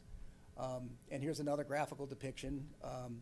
And we had some pretty high years back in the mid-2000s, but that's again because we're building a lot and a lot of new plantings were going in. So to give you an idea of where we stand this year, since that's a really good question, and since water is so scarce in Colorado, as of April 1st, we had about 1,560 acre feet stored up in Carter Lake. So we already have the water. If they don't pump one other drop all year, we've got that much water. And then to put it in perspective, let me interrupt myself real quickly. We do things on water years. And of course, to make things even more complicated, CBT has a different water year than Windy Gap. But using the CBT water year of October 31st, last year we treated 1,066 acre feet between April 1st and October 31st. And then, with 1,558 acre feet in the bank, we're in good shape. And chances are the Windy Gap project could pump some. And the whole goal, you guys, and I don't want to get in the weeds on anything tonight because we don't have time, but the whole goal is to end the year with 416 acre feet left. And the reason being is you can carry over 20% of your CBT units into the next year, and that's our insurance policy. So right now, we're looking really good. We've got more than 1,500 acre feet. Demands will probably be in the neighborhood of 1,000. This is for potable water. So we should have enough for the full carryover too. And, staff and I, we monitor this on a really regular basis. So if anything comes up, we're on top of it. So what I'd like to do for the rest of the evening, unless you have questions, I know I'm going really quick, but, we got 20 minutes. But is talk about the Windy Gap project a little bit. So the Windy Gap project, let me back up for a second. The CBT project, like I said, was built in reaction to the Dust Bowl. So it got legislation going in the 40s, the 50s it started getting built. It was up and running in the 60s. And it's a pretty senior water right on the west slope. So it's got good water year in, year out. The Windy Gap water is a little different. It's an add-on project, and it's comprised of the Windy Gap Reservoir. I use that term very loosely because it's only about 600 acre feet compared to Lake Granby, which is 465,000 acre feet. But you basically pump it from the river under its junior water rights, take it through Granby, and then take it to the east slope. The downside of Windy Gap is that it's a junior water right, so in really dry years, you have zero yield. The flip side of that, in really wet years, you have zero yield because if Lake Granby spills, Windy Gap spills before CBT. And so you wonder, why do we even have Windy Gap units? Well, the history of Superior is that was the only water available to us when we started to grow back in the 90s. So Superior originally had 35 Windy Gap units. It sold off 20, so it got the 2,080 CBT units we hold right now, and it's keeping those 15 units because we have a project underway, that's the big project I've been alluding to firm up that yield of the Windy Gap units. And that's called the Windy Gap Firming Project, clever name for a project that firms. And it's been going on again in water project years since 2001. And the really advantageous position for Superior is we're in there with 12 other participants. So everybody's moving forward on the same pace. It's not like we're trying to go it alone, because building a water project in Colorado these days is very difficult from an environmental standpoint, and taking water from the west slope is extremely difficult. And the bottom line is, it's pretty simple. It's going to be comprised of a big reservoir that will store water in good years, so that we can store water. It's going to have 90,000 acre feet of capacity. So in really dry years, we'll be able to draw down the reservoir. And in really wet years, when Granby's spilling, we'll have our bank account of water in there as well. And out of the 90,000 acre feet, Superior is participating in 4,500 acre feet of capacity, which is enough to firm up our 15 Windy Gap units. Uh-oh. Did I push a button? Huh? Oh, thanks. So to give you a schematic, that's the big system I've been talking about, massive system that we're participating in. And the Chimney Hollow project is going to be right next to Carter Lake. I don't know if you've been up to Carter Lake at Loveland, but it's going to be almost the same size, basically a mirror image on the other side of a ridge. And this is a good graphical look at it. And the good news is that we've owned the land since the mid-2000s. A good story is HP, when it had its headquarters in Loveland, had this big parcel of land. As we all know, HP had a big downturn, and they sold the land at a relatively inexpensive price, and we picked it up. I don't know if we'd be able to do it in today's real estate market, but we already own the site. And that's what it looks like. It's just a dry valley. So environmentally, it's really good because we're not trying to dam a live stream. That's getting to be almost impossible in this day and age. So water will be pumped over just like it's pumped to Carter, but it'll be put in Chimney Hollow to firm up our Windy Gap, and then that'll be pumped on down to us. And as I said, construction is scheduled to start in 2018. So we just had a hour-and-a-half presentation from our design engineers, and luckily you didn't have to sit through that because it went on the core of the dam and everything. But the bottom line is they're into final design, so it's very exciting for those of us that have been participating since 2001. So I kind of gone through some of this. I mean, the real benefits of having the Windy Gap water is it does diversify our portfolio, and once it's firmed up, it'll be just as good as CBT water, but it's reusable. And so that'll support our reuse system going into the future.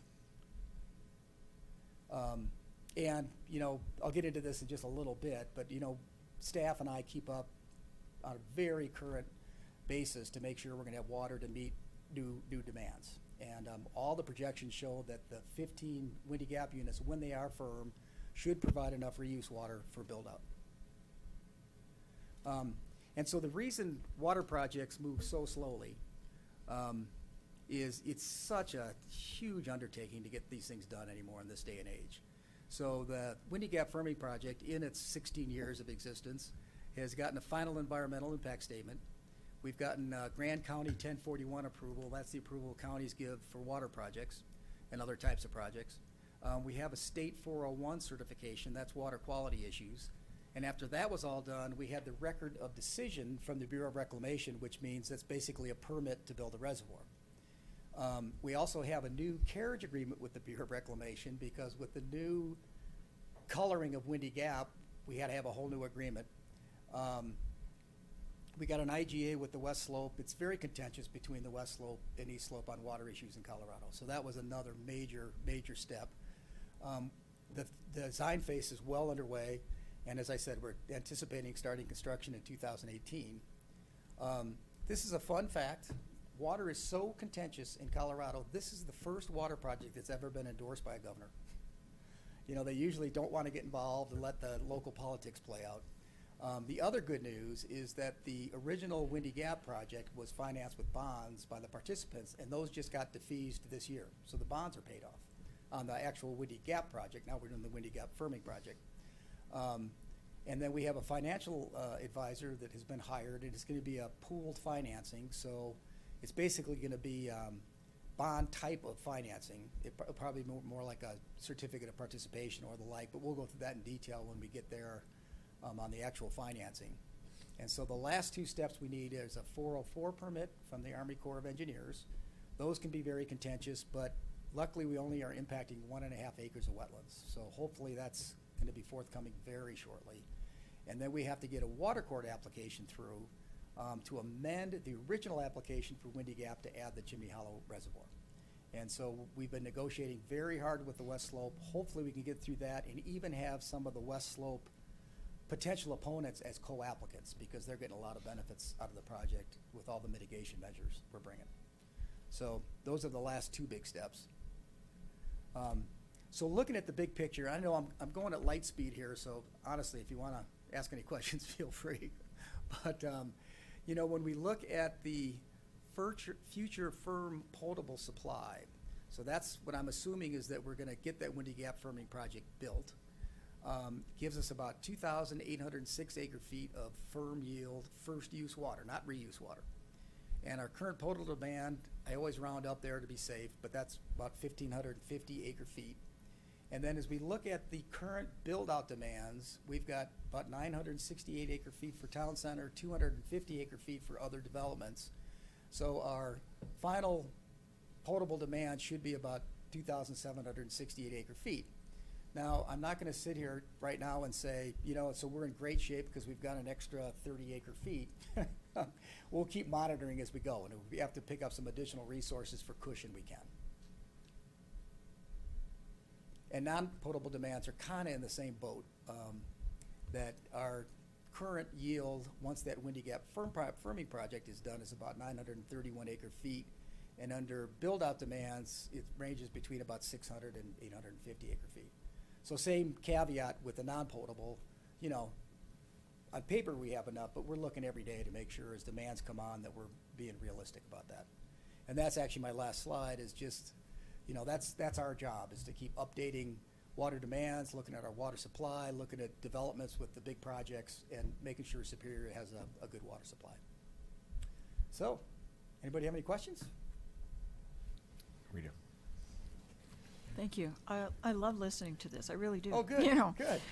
I like numbers though. But, so when you get the chimney hall construction done, what's the estimate of how long it'll take to fill it?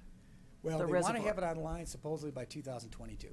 But how long will actually, how many years or months will it take of water running into it to Running fill into it it, up? it's going to depend on the water year. So it could happen in the first year, or it could take 5 years, you know. So Okay. they got all kinds of computer models, but what they're modeling is about a year and a half. Okay. And it doesn't have to be completely full to start using it, you know. Mhm. But, yeah, I mean, if we enter into a drought, then it's going to take longer. And will it be a recreation like Carter Lake is too? Yeah, so we got an IGA with Larimer County, so it's pretty cool. And I think it's, right now, it's going to be non-motorized, but it'll be sailboats, just like, a lot like Carter. Yeah. Thank you. Sure. Of the participants in the Windy Gap firming project, to your knowledge, are all of them on solid financial ground and able to kind of continue with their obligations? And That is an excellent question. And what if? Yeah. What if something happens to one of them? Exactly. Well, the good news is that we've had a financial consultant on board for about 2 years now. So, I mean, this is becoming more and more real. And I'll be honest with you guys. You know, when I started in 2001, it was so far off. Windy Gap hadn't been paid off, the first project. But it's really going to happen now. So we've had a good financial consultant. He's looking at pooled financing. And right now, everybody looks like they'll qualify for their amount of financing. And some of the bigger municipalities are actually going to pay cash.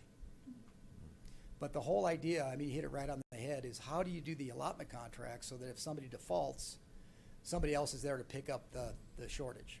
And as it turns out, there are so few new water projects in Colorado. The big question for years was, well, if somebody, you know, can't make their payments, who the heck would want to take it over? Now that's becoming more real. It's going to be fighting in line to see who can take over.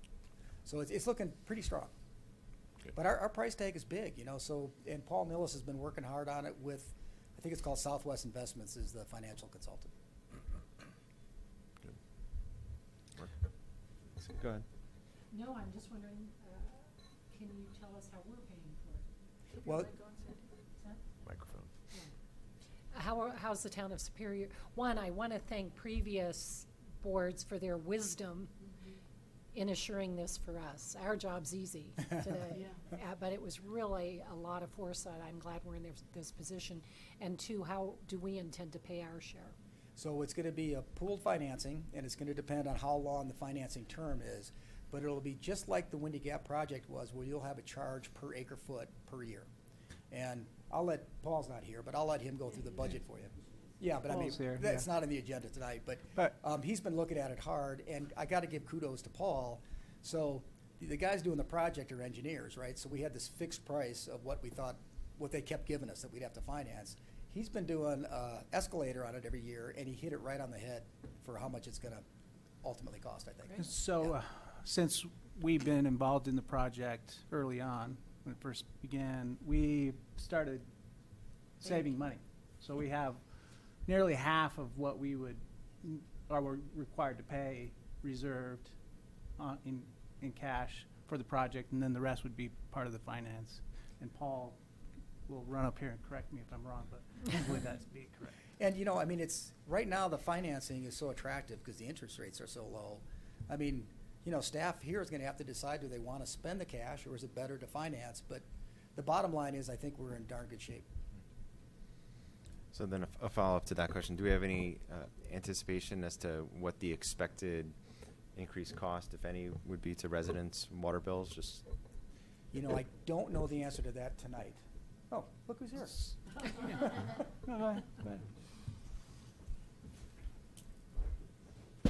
Paul Mills, town staff. Trustee Laces, this has been modeled for decades.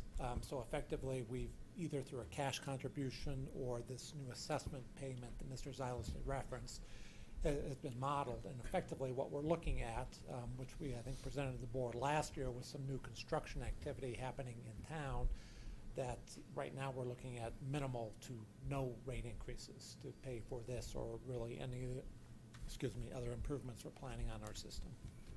thank you. And, you know, doing my simple lawyer's math, every time a new house or commercial property hooks up, they pay a tap fee. And if you do the math with even Town Center, that's a huge amount going toward this project. Thank you. Okay, anything further?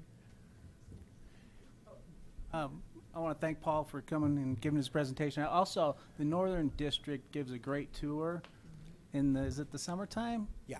In the summertime of the whole system. It's a day-long trip, but we invite board members to go on if you're able to, because it's great to see firsthand. You see Lake Granby and the pumping stations and the tunnel and all that, and so. But if you you're go able right to to where go, Chimney Hall is going to be. You go Yeah, in the right to valley. that dry right, yeah, valley. you go I right know. into the valley, yeah. And So. if you do go, if you'd like, I've accompanied both Clint and Chris, because I can kind of fill in the details for Superior's position in the project, you know, while you're getting the big picture one. But it is a great tour, and you can't believe how big this project is. Yes, thank you. Good, thanks. Very much. All right, next on our agenda is the consent agenda. We have items A through E. Anyone like to make a motion on the consent agenda? I move we approve the consent agenda. Okay, motion by Mayor Pro Tem Pennington, second by Trustee Dozell, and roll call vote. No. Pennington? Yes. Ryan? Yes. Dozell? Yes. Folsom? Yes. Hammerly? Yes. Hanson? Yes. Laces? Yes. Okay, thank you. Passes. All right, next on our agenda, in 30 minutes, 40 minutes ahead of schedule, is discussion of potential Lakeshore Athletic Club acquisition. So why don't we maybe start with a kind of an update from staff on kind of where we are at this point, and then maybe we can have some board discussion. We'll open it up for public comment, if Yeah, that anyone would sounds like to good. comment. So we've been working on, Patrick and his staff mainly have been working on a variety of different items linked to this item.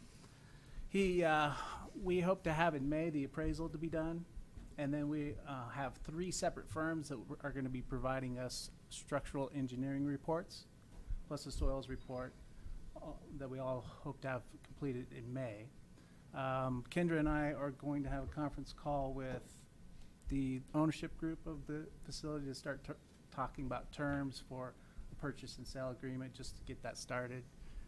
If it goes nowhere, it goes nowhere, but at least we've started on it, and the attorneys can start working through that. We're working on a public engagement process with at least 2 public meetings, one for sure at the Lakeshore facility and maybe one here at Town Hall, or both at the Lakeshore facility. Been working with the Lakeshore staff as well on that. We have, in the packet tonight, we have the frequently asked questions responses that we thought the board would like to review and discuss. And then also, Patrick and his staff have been doing work on comparisons of membership fees of other recreation centers. And that helps us get guidance from the board so we can do projections on what we think the revenues will be generated from the facility based on memberships, based on the fees that the board feels comfortable with. Nothing to vote on tonight, but the initial feedback will be important to us. And then we're thinking May for the public engagement meetings, and Patrick's working on possible dates as well for those. So that's kind of a up to the minute where we're at right now on the Okay. process. Very good. We appreciate all that staff's doing to provide a very detailed due diligence on this. I mean, it's certainly a big project and something we didn't even really start the year expecting to do. So it's good that we can kind of rally to the occasion and try to get this figured out. So, and really appreciate all the engagement from residents. We've gotten lots and lots of emails from residents, and it's very important to hear from them, and we encourage people to continue sending those messages, because it is an evolving process. As numbers start to come out, it could change people's opinion or could reinforce them. So we want to continue to hear from people as this goes along. And then Paul and his staff as well, I forgot to mention, is working on the costs to how purchase the facility and how to pay for it on an annual basis that we would present to the board for your review once we have that. Really, we need to wait for the appraisal to come back so we have a good idea of what the cost to purchase would be. So sometime in May, we'll have that for the board as well. Okay. All right, questions from the board or comments? I have a question about, last time when we talked about it, you had mentioned that there were like 100 employees there, or, 60 to 70 full-time equivalents. So, I'm wondering what the payroll is for that, and also what's your operating cost per year. We've never had that discussion to talk about, we talk about the purchase price and how we might finance that, but we also have to understand how much it's going to cost us to operate that double large facility per year, and the salaries or the wages for those 60 to 70 full-time equivalent. If you've got 60 full-time equivalents at $50,000 per year, that's $3 million right there. So, and that doesn't count the cost to actually operate it. So we need to understand that a little bit better. It's not just the purchase price that we're talking about here, but we're talking also about the millions of dollars it's going to cost to actually continue to operate that facility. Right, yep. And that's something that we are going through currently and hope to present to the board in May as well. And then you can kind of just take that operating costs and salaries and divide that by the number of members to come up with a monthly fee that you'd have to operate it. And if I did my basic math and came up with an $83 per month per at 5,000 members, which is probably a little high, So at $5 million, $5 million, you start doing that and you start coming up with what it will cost per person that actually shows up over there. Doesn't necessarily mean that's what the membership fees will be, but we're getting a lot of emails from people that are saying they want it free or very low rates. And let's be realistic, folks. It costs a lot of money to operate a big facility like that. So it most likely, anyway, it won't be free. And then the other thing is we don't really know yet because we don't have all the numbers what the monthly fee will be. But you can't automatically assume it's going to be half or a third of what currently is today. Don't know what it's going to be when we get to those numbers. But right now, don't expect it to be free or very low.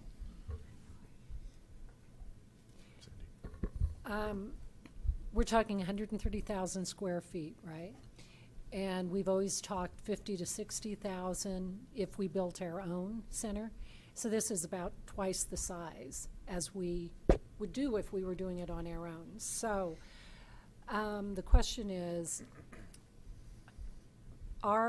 there somebody or some entity who is looking at creative uses for the property? For example, in my opinion, this region, meaning Broomfield, Louisville, Superior, and you could incorporate some tangential areas, is really lacking for wonderful senior amenities. And Louisville is expanding their senior offerings, but not big enough really to accommodate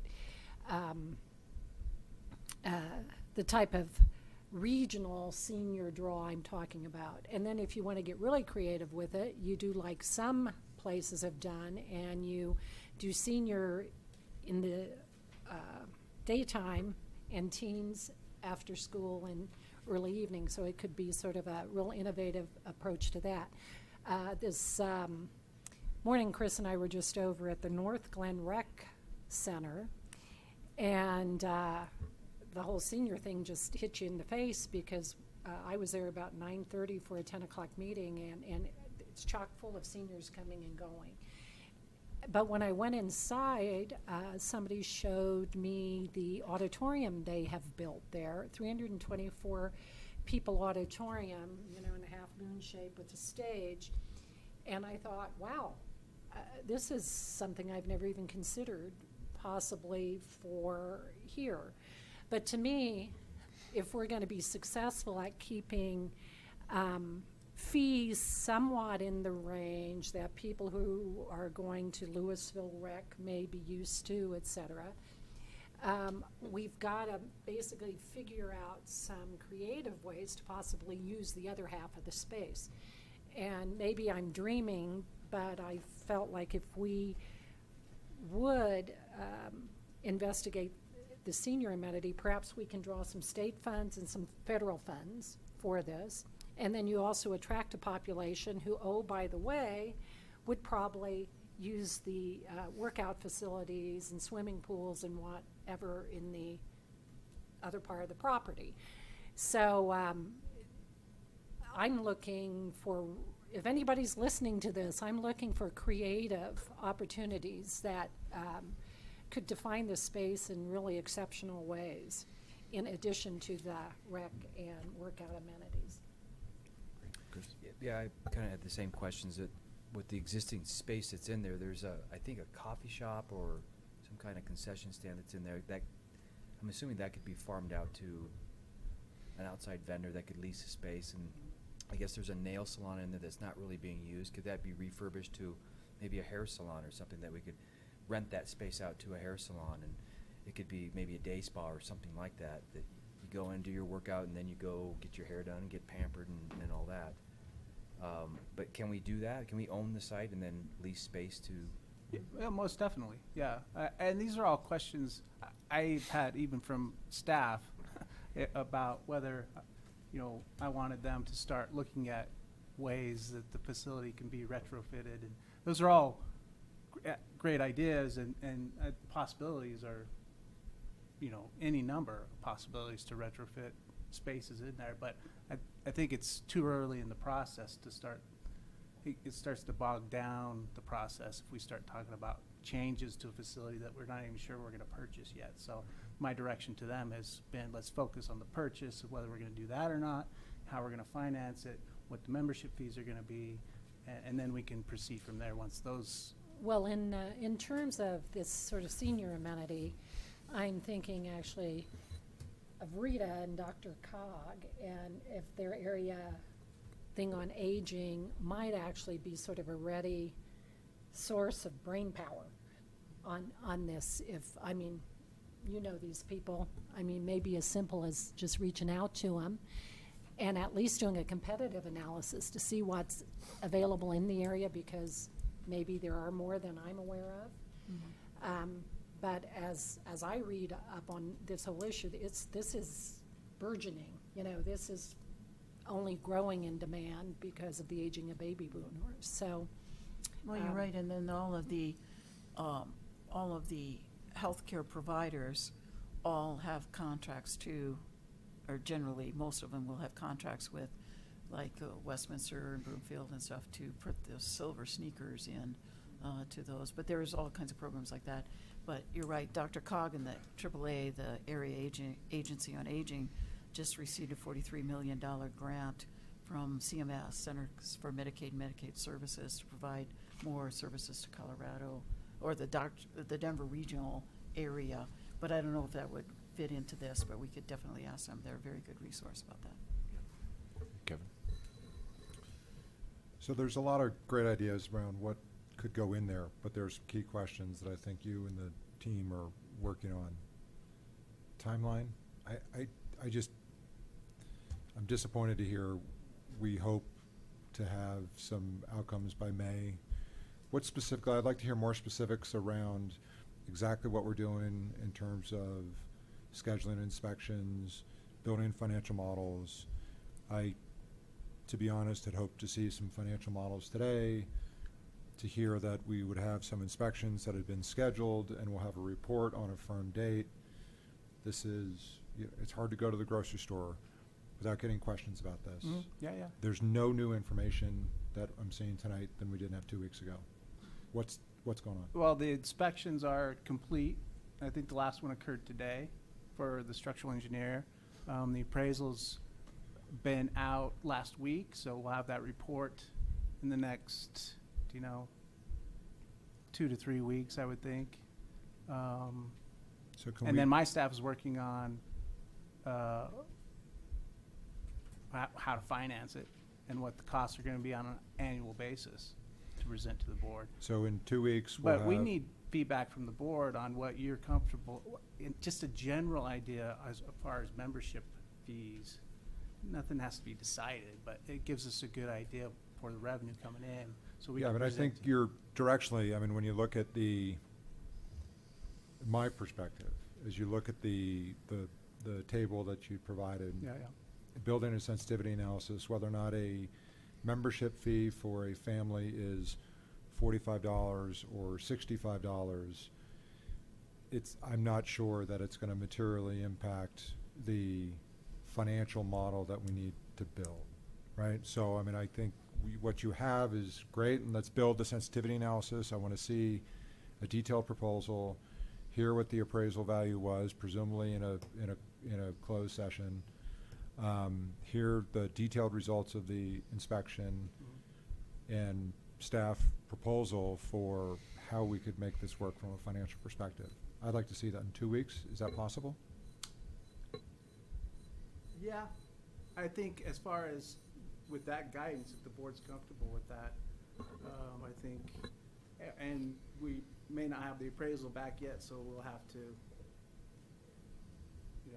plug a purchase price in there and then any capital costs. But yeah, I think so. So Yeah. the appraisal is due when? We Patrick? contracted with an appraiser to have a value. When is that due? The appraiser first You came gotta out. go up to the podium. Patrick Cameron, town staff, the appraiser first walked the building last week. We'll follow up tomorrow morning and find out what that timeline is. The first two engineering firms have inspected the facility. We're waiting for the report back. The soils engineering firm has tested the soils. The third engineering firm is scheduled to be out on Thursday. Thank you. So I'll just give a little feedback here. Looking at the fee comparison schedule that was provided, we've got rates for Westminster, Broomfield, Erie, Louisville, Lafayette, and Boulder. Westminster, $50 for a monthly family resident. Erie, $66 for a monthly family resident. Louisville, $59 for a monthly family resident. Lafayette, $56 for a monthly family resident. And Boulder, $73.75. The difference between resident and non-resident prices seems to vary somewhere between $10 and $20, just for the family price. I think if we can come in somewhere in that range, that works for me, in terms of, and I think it would work for most people. A comparison as to what Lakeshore is actually costing right now, they're charging $204 for a monthly family. So, if we can come in somewhere in that ballpark, that sounds, great. I would say that I think, I appreciate what Trustee Ryan is doing here, trying to keep our eye on the ball and move us forward towards making a decision on this. But again, I would like to reiterate the fact that, I don't think that this is, an opportunity or a choice between this versus the 50,000 square foot facility that we might be building, because, frankly, I just want to disabuse everybody of that reality. I don't think that is ever going to get built in Superior. I don't think the board or anybody here in town has the stomach for spending, $25 million on a 50,000 square foot rec center that won't be built for another 5 to 10 years, if ever. It's just, I don't think it's ever going to happen. So if we want a rec center, this is the opportunity for us to do it, and to do it for considerably less money. And if we can come in at what these fee comparisons are reflecting for what neighboring jurisdictions are charging for their residents, that's the model I'd like to see. And if we can make it work, I don't think we should squander this opportunity. Assuming that the due diligence checks out, the structural engineering, the appraisal, all of that checks out, I think we should keep our eye on the ball and move forward with this. Sandy? Me? Yes.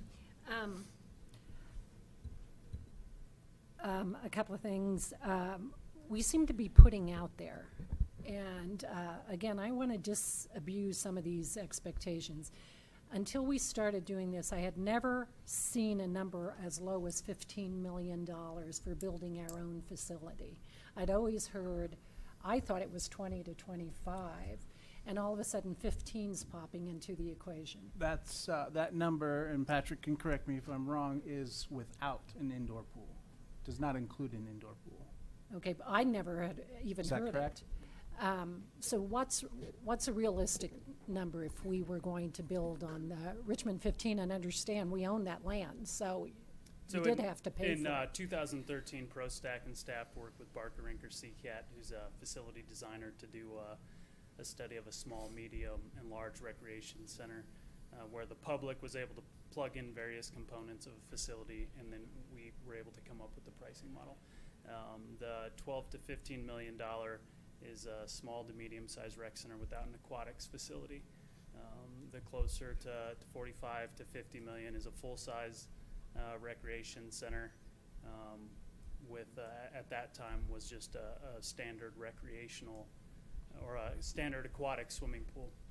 That price did creep up a little bit higher as people's interest started to split between a competitive pool with some recreational features, spray grounds, things like that.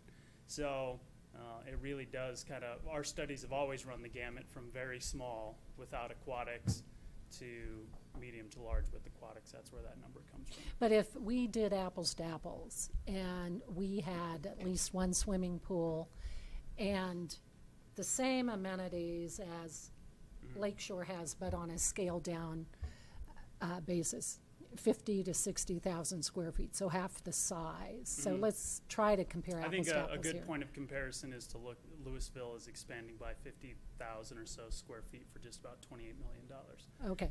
So I think if you take that with a new aquatics facility and the infrastructure that would go in, trying to get it apples to apples, you would probably be in that 60 million, factoring in the swimming pool piece. Okay, good. At least I wasn't hallucinating here. As fees go, I am very reluctant to promise anything on fees because, again, that $50, $60, $70 price range does not presume having to maintain a 130,000 square foot facility.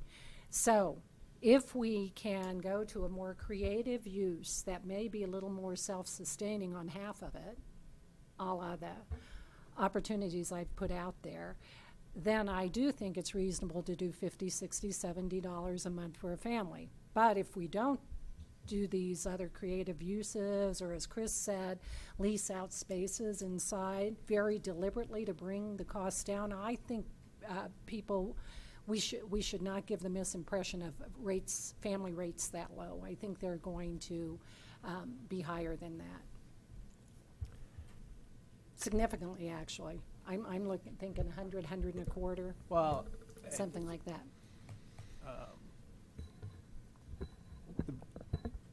Most municipal recreation centers are subsidized, Right. just like we subsidize the library contribution that we make to Louisville. And that's the policy question the Yeah, board has exactly. to have. To what degree do the people who go pay? And to what degree is this a community amenity that we all contribute to with property taxes and the rest? So that, this is, as Trustee Ryan said, I mean, it's a multivariable analysis here, right? Lots of wheels spinning on this one. So the last question is, if we decide as a board this needs to go to referendum, how fast can a referendum be executed? It really kind of depends on the board. I mean, if we wanted to do this, I mean, there's certain limitations in the election code about how quickly you can call an election, and then you need to come up with a question, which may sound easy, but often isn't in these circumstances. So I would say the quickest you could do it was probably within 60 to 90 days. So I recognize that there's a number of ways for us, to think about Skin the cat. to skin the cat, to think about the creative solutions for the space. But I still think that what staff needs from us, and I think what we are probably comfortable with as a board, I don't want to speak for everybody, but this is what I think I'm hearing, is that provided that the monthly fees are somewhat in line with what the rec center fees are in our neighboring jurisdictions, that gives them, ample guidance to, start putting together some financial models as to how to put this deal together. And there are a number of ways we can put that deal together. We could sell property that the town owns. We can put out a referendum to the voters. We can do a whole host of things. And, we don't want to arbitrarily, hamstring them and prevent them from actually putting these models together. What they need from us is guidance saying, yes, these fee comparisons provide what we think would be reasonable to offer. And I think that, that's the guidance that you're looking for, and I think that's the guidance that we're prepared to give. And then they can come back to us in 2 weeks with some financial models as to, what this would actually look like and a couple of different options.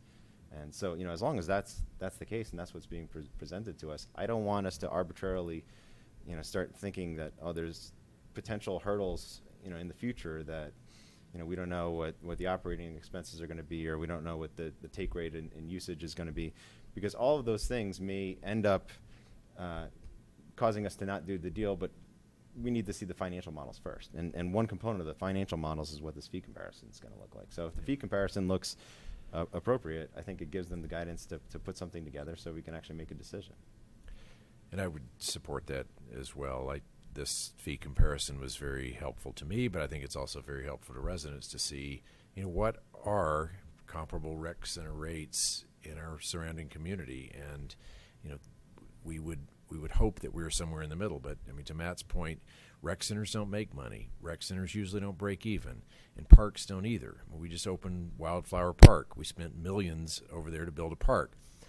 And parks don't make any money, but towns build them because people like them and they use them and they're an amenity and they create value to your life and your property value. So the rec center is just another version of a park, only you use it in different ways. So I fully expect that this is not going to break even, and it's the question is how much do we want to support that, and so that's really a key question.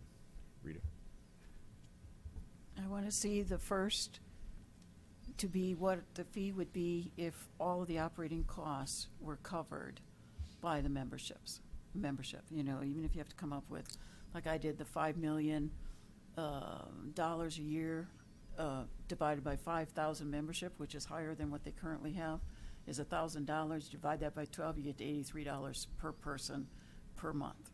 So if that's the number, that $75 range per person that goes there, in order to break even on the operating costs annually, that's the first number I want to see.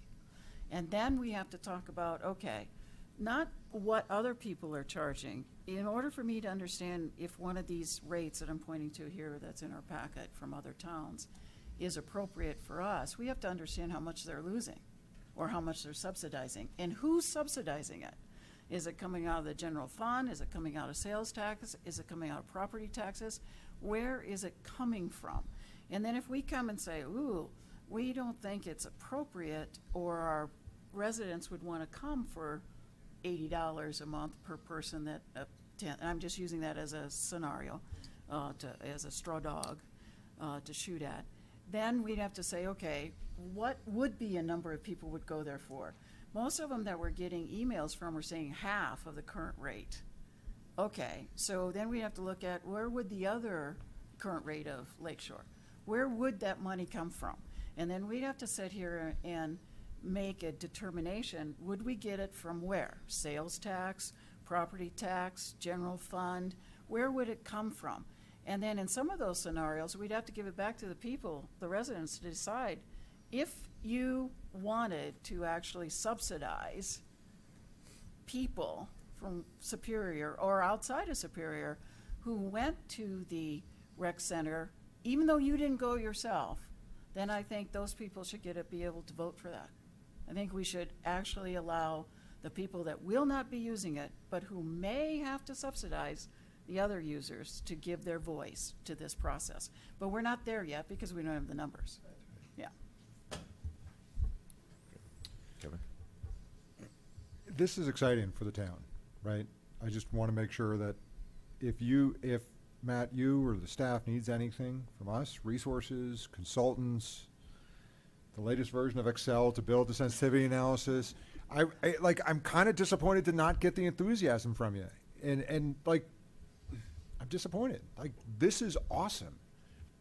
And as Mark said, this is a unique opportunity, and I'm really appreciative of the table demonstrating what other municipalities are paying for recreational space, and that's interesting, and it's all perfectly consistent with what I kind of thought.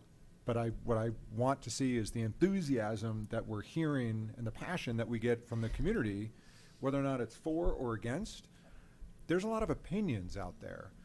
And if you need anything from us, let us know, because this is going to be, well, not going to be, we are considering a real estate transaction. To the mayor's point a few weeks ago when we first started talking about that, we're not going to rush this. This is going to be done with due process and making sure that we're going to make the right decision, whatever that decision is.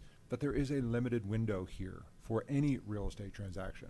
And so the urgency and the enthusiasm and the passion is kind of missing, or at least I'm not seeing it based on the board packet here. So anything you need, including my time or any resources, let us know, please. I second that. Thank you. Okay, Rita?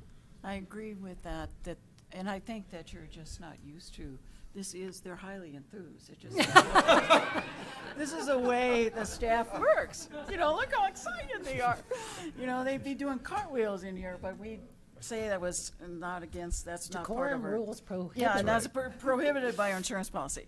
So the other thing I'd like to add to the analysis is also we need to understand the potential trade-off or impact to the 20 to 40,000 square feet of community space we've already committed to in the town center.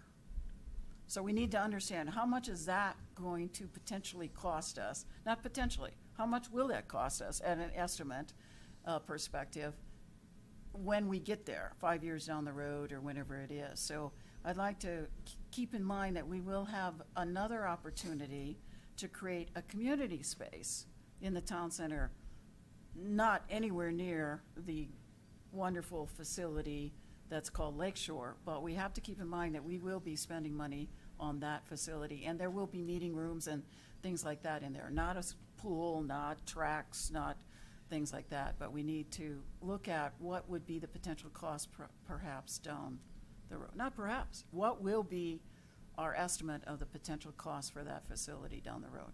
The operating costs.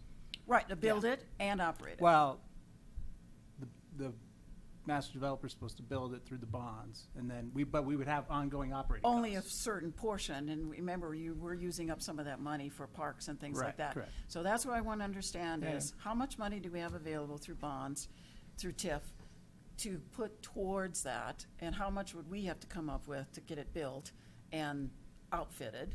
And then, what would be the operating cost? And I know Patrick already has all of that stuff as a vision. Yeah, well, again, not to cause waves, but we haven't committed to 40,000 square feet or 20,000 square feet over there. We haven't committed to anything more than maybe 500 square feet, so. I think we should ask the attorney that question. Our letter to them said up to 40,000, so Yeah. it could be anywhere from From- 500 to Yeah. 40,000. So I just didn't want the general public to think that we're already committed to something over there and spending money on it, because we're really not. But that doesn't mean that I don't think that we will at some point. I think we will commit to something over there. With Lakeshore, I'm kind of moving over to the side with Kevin. The way Kevin's thoughts were a few weeks ago, that I think we're way ahead of ourselves here. I think this chart of fees for the different rec centers are very encouraging. And speaking to my family about what would we be willing to spend a month, I mean, I think $65, $75 a month for a family membership is reasonable, but I think we're so far off from there.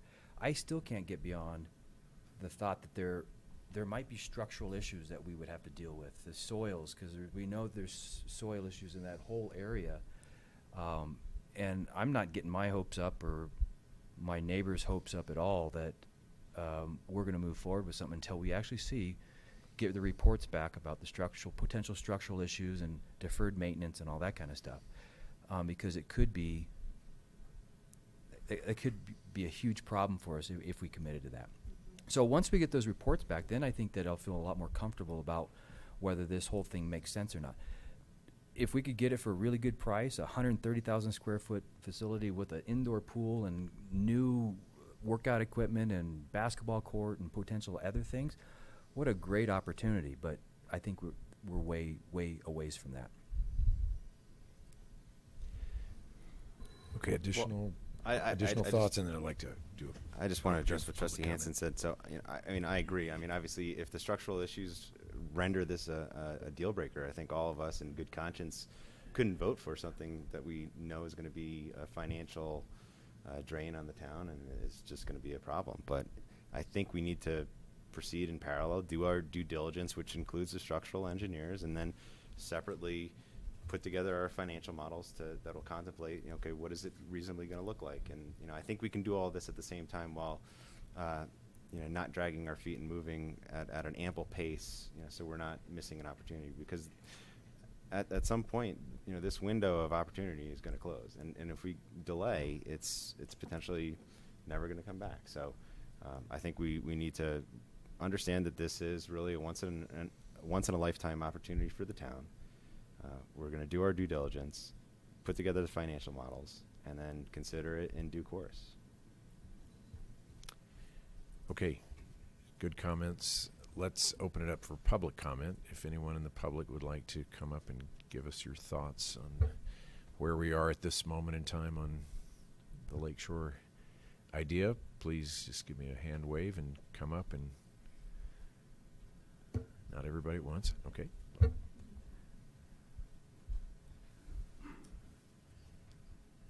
Hi everyone, I'm Laura Skwajenski. I live on Castle Peak in Superior. I just wanted to say, with regard to the pricing debate of how much should be funded by an individual joining the facility versus how much should be funded by the community at large, I really have to agree with Mayor Folsom. We subsidize our pools, we subsidize our parks. The rec center has a pool, so I think we should absolutely be subsidizing that and making the cost as low as possible for residents to join. Thank you. Thank you. Additional public comment.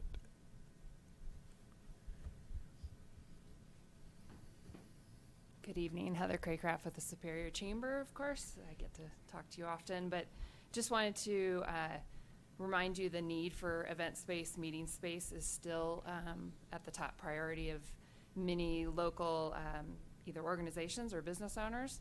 I think Mayor Pro Tem said it well. The space we used at the sports stable, the community room, is fantastic.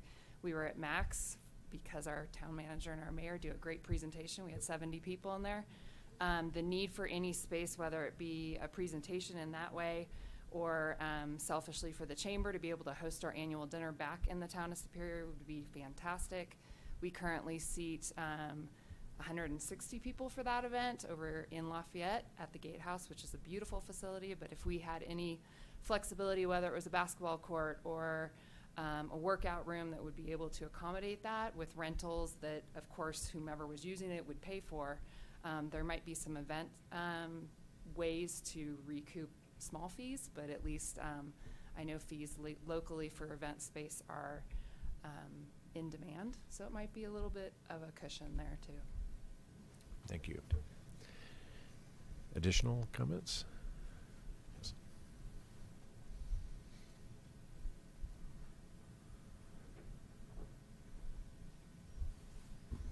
Peter Bottomley, ProStack Chair. One thing I would ask of the board is that as you work through the process of deciding whether or not to purchase Lakeshore, if you should reach the decision not to, that you also make a decision on whether or not you want to pursue, at least in the short term, a new facility.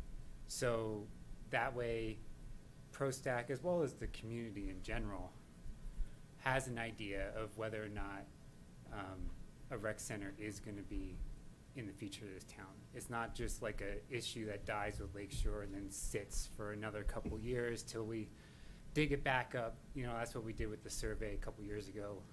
That's what happened to the survey, that was 5 years before that one. I hope that it's a little bit more definitive this time around. so that if you decide not to purchase Lakeshore, we can turn around rather quickly and address the issue of whether there might be a ballot question maybe in 2018 on a potential new facility. Can I just, real quick?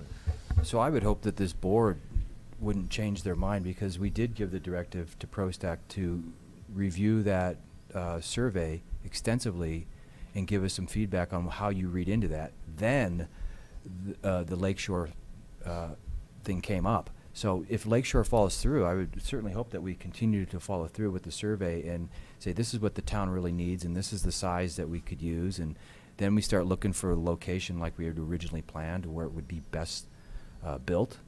So yeah, I hope that we continue to go down that road, because we've done a lot of work up until now, so we can't just Right. abandon it. It's going to come up every couple of years. And to that point, I mean, ProStack was pretty far along this year in working towards a recommendation to the board on a new facility. And so, I mean, we've kind of put the brakes on that right now as this Lakeshore's issues work through. But, I mean, we could turn around pretty quickly, and not to put words in the mouth of the other ProStack members, but, I mean, we're essentially ready to make a recommendation that this town is ready for a rec center. I mean, Trustee Hammerly summarized, you know, the recommendation we made at our meeting last week, that we feel that the town is ready for a rec center, whether we buy it or build it.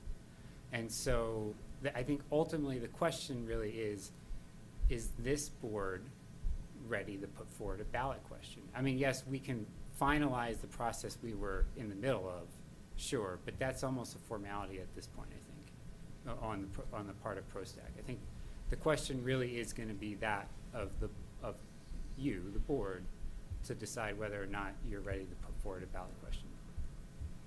So Peter,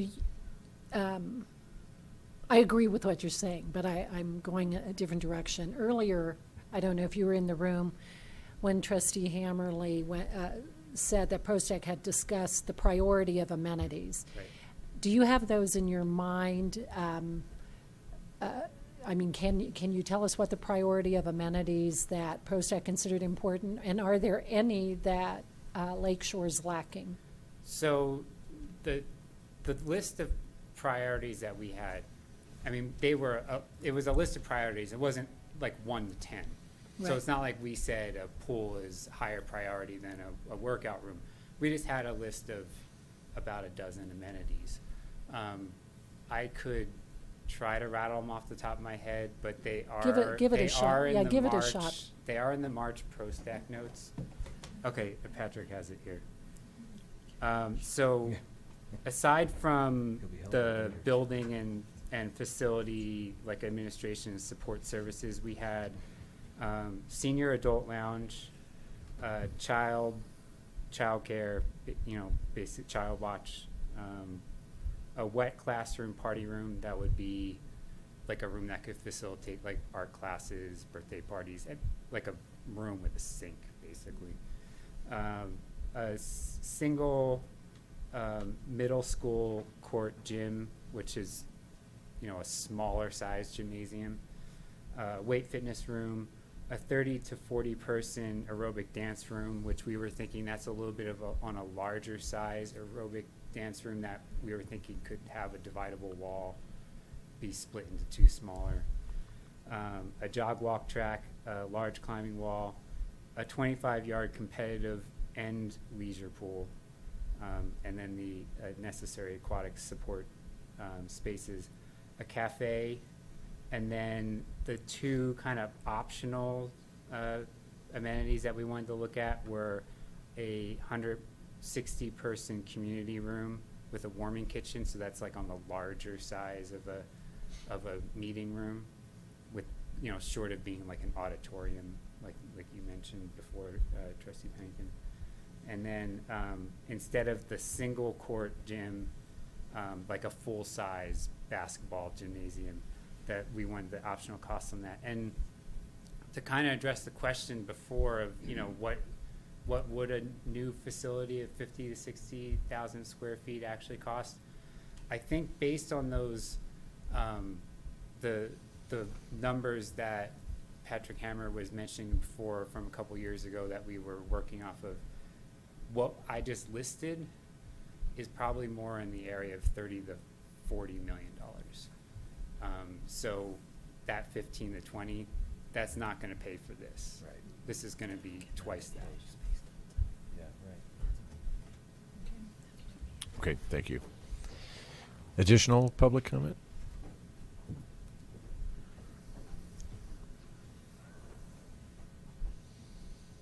I'm Tom Smith, a Superior resident and a current member of Lakeshore and a former employee of almost 12 years at Lakeshore. Most of my questions and things that I hear from the public are a little down the line. They want to know if, classes are if we're gonna charge for classes, if we're gonna have to bring our own towels, if we're gonna have to bring our own locks. My question, and I'm sure when I hear $55, $65, $75, that sure doesn't seem like very much to me. When we opened the club in 2004, I've got some notes. Non-employees were paying for a family of two, $149, and 160 something for a family of four. So I know people want to pay half price, but this is it's 150,000 square feet. It's a big club. And with the refurbishing, it's 14 years old come November 1st, and it needs a lot of upkeep. But I guess, is the group of owners, my concern would be if we don't buy it in Superior, what's going to happen? Or I know you don't have a crystal ball, but they've obviously said they want to sell it. Yes? Mhm. Okay. I mean, badly. I mean, they want to, I guess that's my concern. What's going to happen? And we also have a managing group that's been there for quite a while, probably since 2005, Power Wellness out of Illinois. Will they continue to run it, manage it, or would there be a board of people responsible for All that? to be determined, right? Okay. To be and that's determined, what yeah. I'm thinking. Yeah. Yep. But those are, I don't have the cost. I'm sure somebody else does as to what we pay them to manage out of Illinois. But thank you for your help. I'm excited with Kevin. I think it's good. But when people say they want it half price, yeah, we all do. I want gas to be half price, but it's not going to happen. Thanks. If you're really Thank you. excited now, you somersault your way out of here, so. All right, good. All right, additional public comment.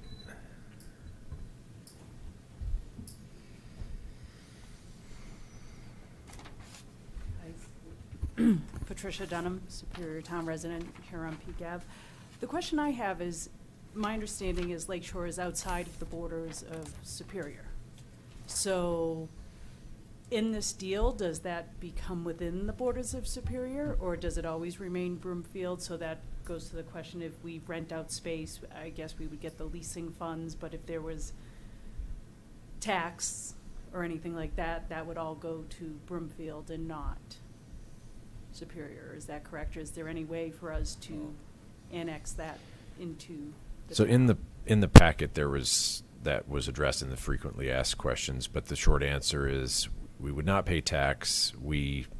Superior would not pay tax because we're government. I imagine the finer details of what if you sold merchandise in the sports shop, that's in Broomfield, so that probably would be a sales tax to them. But I mean, Broomfield's not going to get property tax from another town, so they're out. In terms of in terms of buying property in another municipality, that's our town attorney has said that's not an issue, and other municipalities have done that, so that's not an issue. But you're correct that if there's any tax on a leasehold, which there could be if it's a commercial leasehold, that would go to Broomfield, not to us. Right. Yeah. That makes me think of by the way, the frequently asked questions document is very good, and I know that's going to be an evolving document as well. One of the questions we've gotten a couple of times is accessibility to the facility. You know, how do people get there? And as it works out, the 228 RTD line that runs through our town runs right down Colton Road, and there's a stop right in front of Summit, which is now Centennial Bank, right down the road. So you almost couldn't design it any better than it really is. I mean, there's been discussion of the call and ride, but a bus that runs every day, hourly and sometimes half hour, is a pretty good connection within our town. I mean, it runs from original town. I mean, it runs from Lafayette to Broomfield, but it runs right through the middle of Superior and right past this facility. The other thing that I think we ought to illustrate that on the frequently asked questions. And the other thing is maybe provide a graphic as well for the trail access that could exist off of, the Yarrow, off of Yarrow. There's, I've never even used that pathway, but I know a lot of people have, and I think to have the ability for a large number of residents to kind of have a neighborhood access, that's also pretty unique. So, okay, that was my little commentary on public comment. Any additional public comment? Thank you. Okay. Thank you for everyone that came down to talk about that. And Can I those that just came down to ask listen. one question? Yes. So, to Peter Bottomley's point about ProStack direction, he asked that if we don't move forward on Lakeshore, that we give direction to ProStack as to what we would want to do in terms of a future rec build. And if that future rec center would cost somewhere in the neighborhood of $25 to $40 million, and right now we're potentially having some pause with a $5 to $10 million acquisition of Lakeshore. I mean, obviously a lot of it needs to be fleshed out in terms of what it would cost, but and the direction here I'm hearing from the board is that ProStack should continue to move forward on that. I ask, what's the point? I don't think that there's any way that the board would support spending that kind of money, or even asking the voters to spend that kind of money. I think it's totally futile, and we're just wasting everybody's time. So I would. I would as well. If we found through their studies, that extensive survey we did, that this is what we really want, and then we find the ideal spot based on the size of it, I have no problem going to the voters and say, do you approve of $25 million to build this on this spot here? Yeah, Ask. I Doesn't hurt to agree. I ask. mean, let's just say that we find some soil issue or some rare earthworm that has to be preserved, so we can't do anything, right? I mean, and this is just completely off the table. ProStack's been doing great work for years. We gave some direction earlier this year to renew the survey results and make a recommendation to the board. I think it would be premature for us to change that recommendation, and I appreciate Peter's coming up here to say, hey, I could use some direction. I don't see any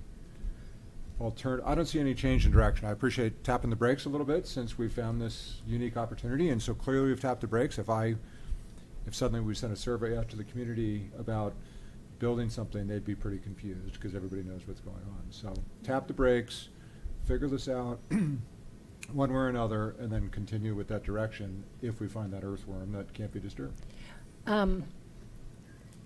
It was interesting.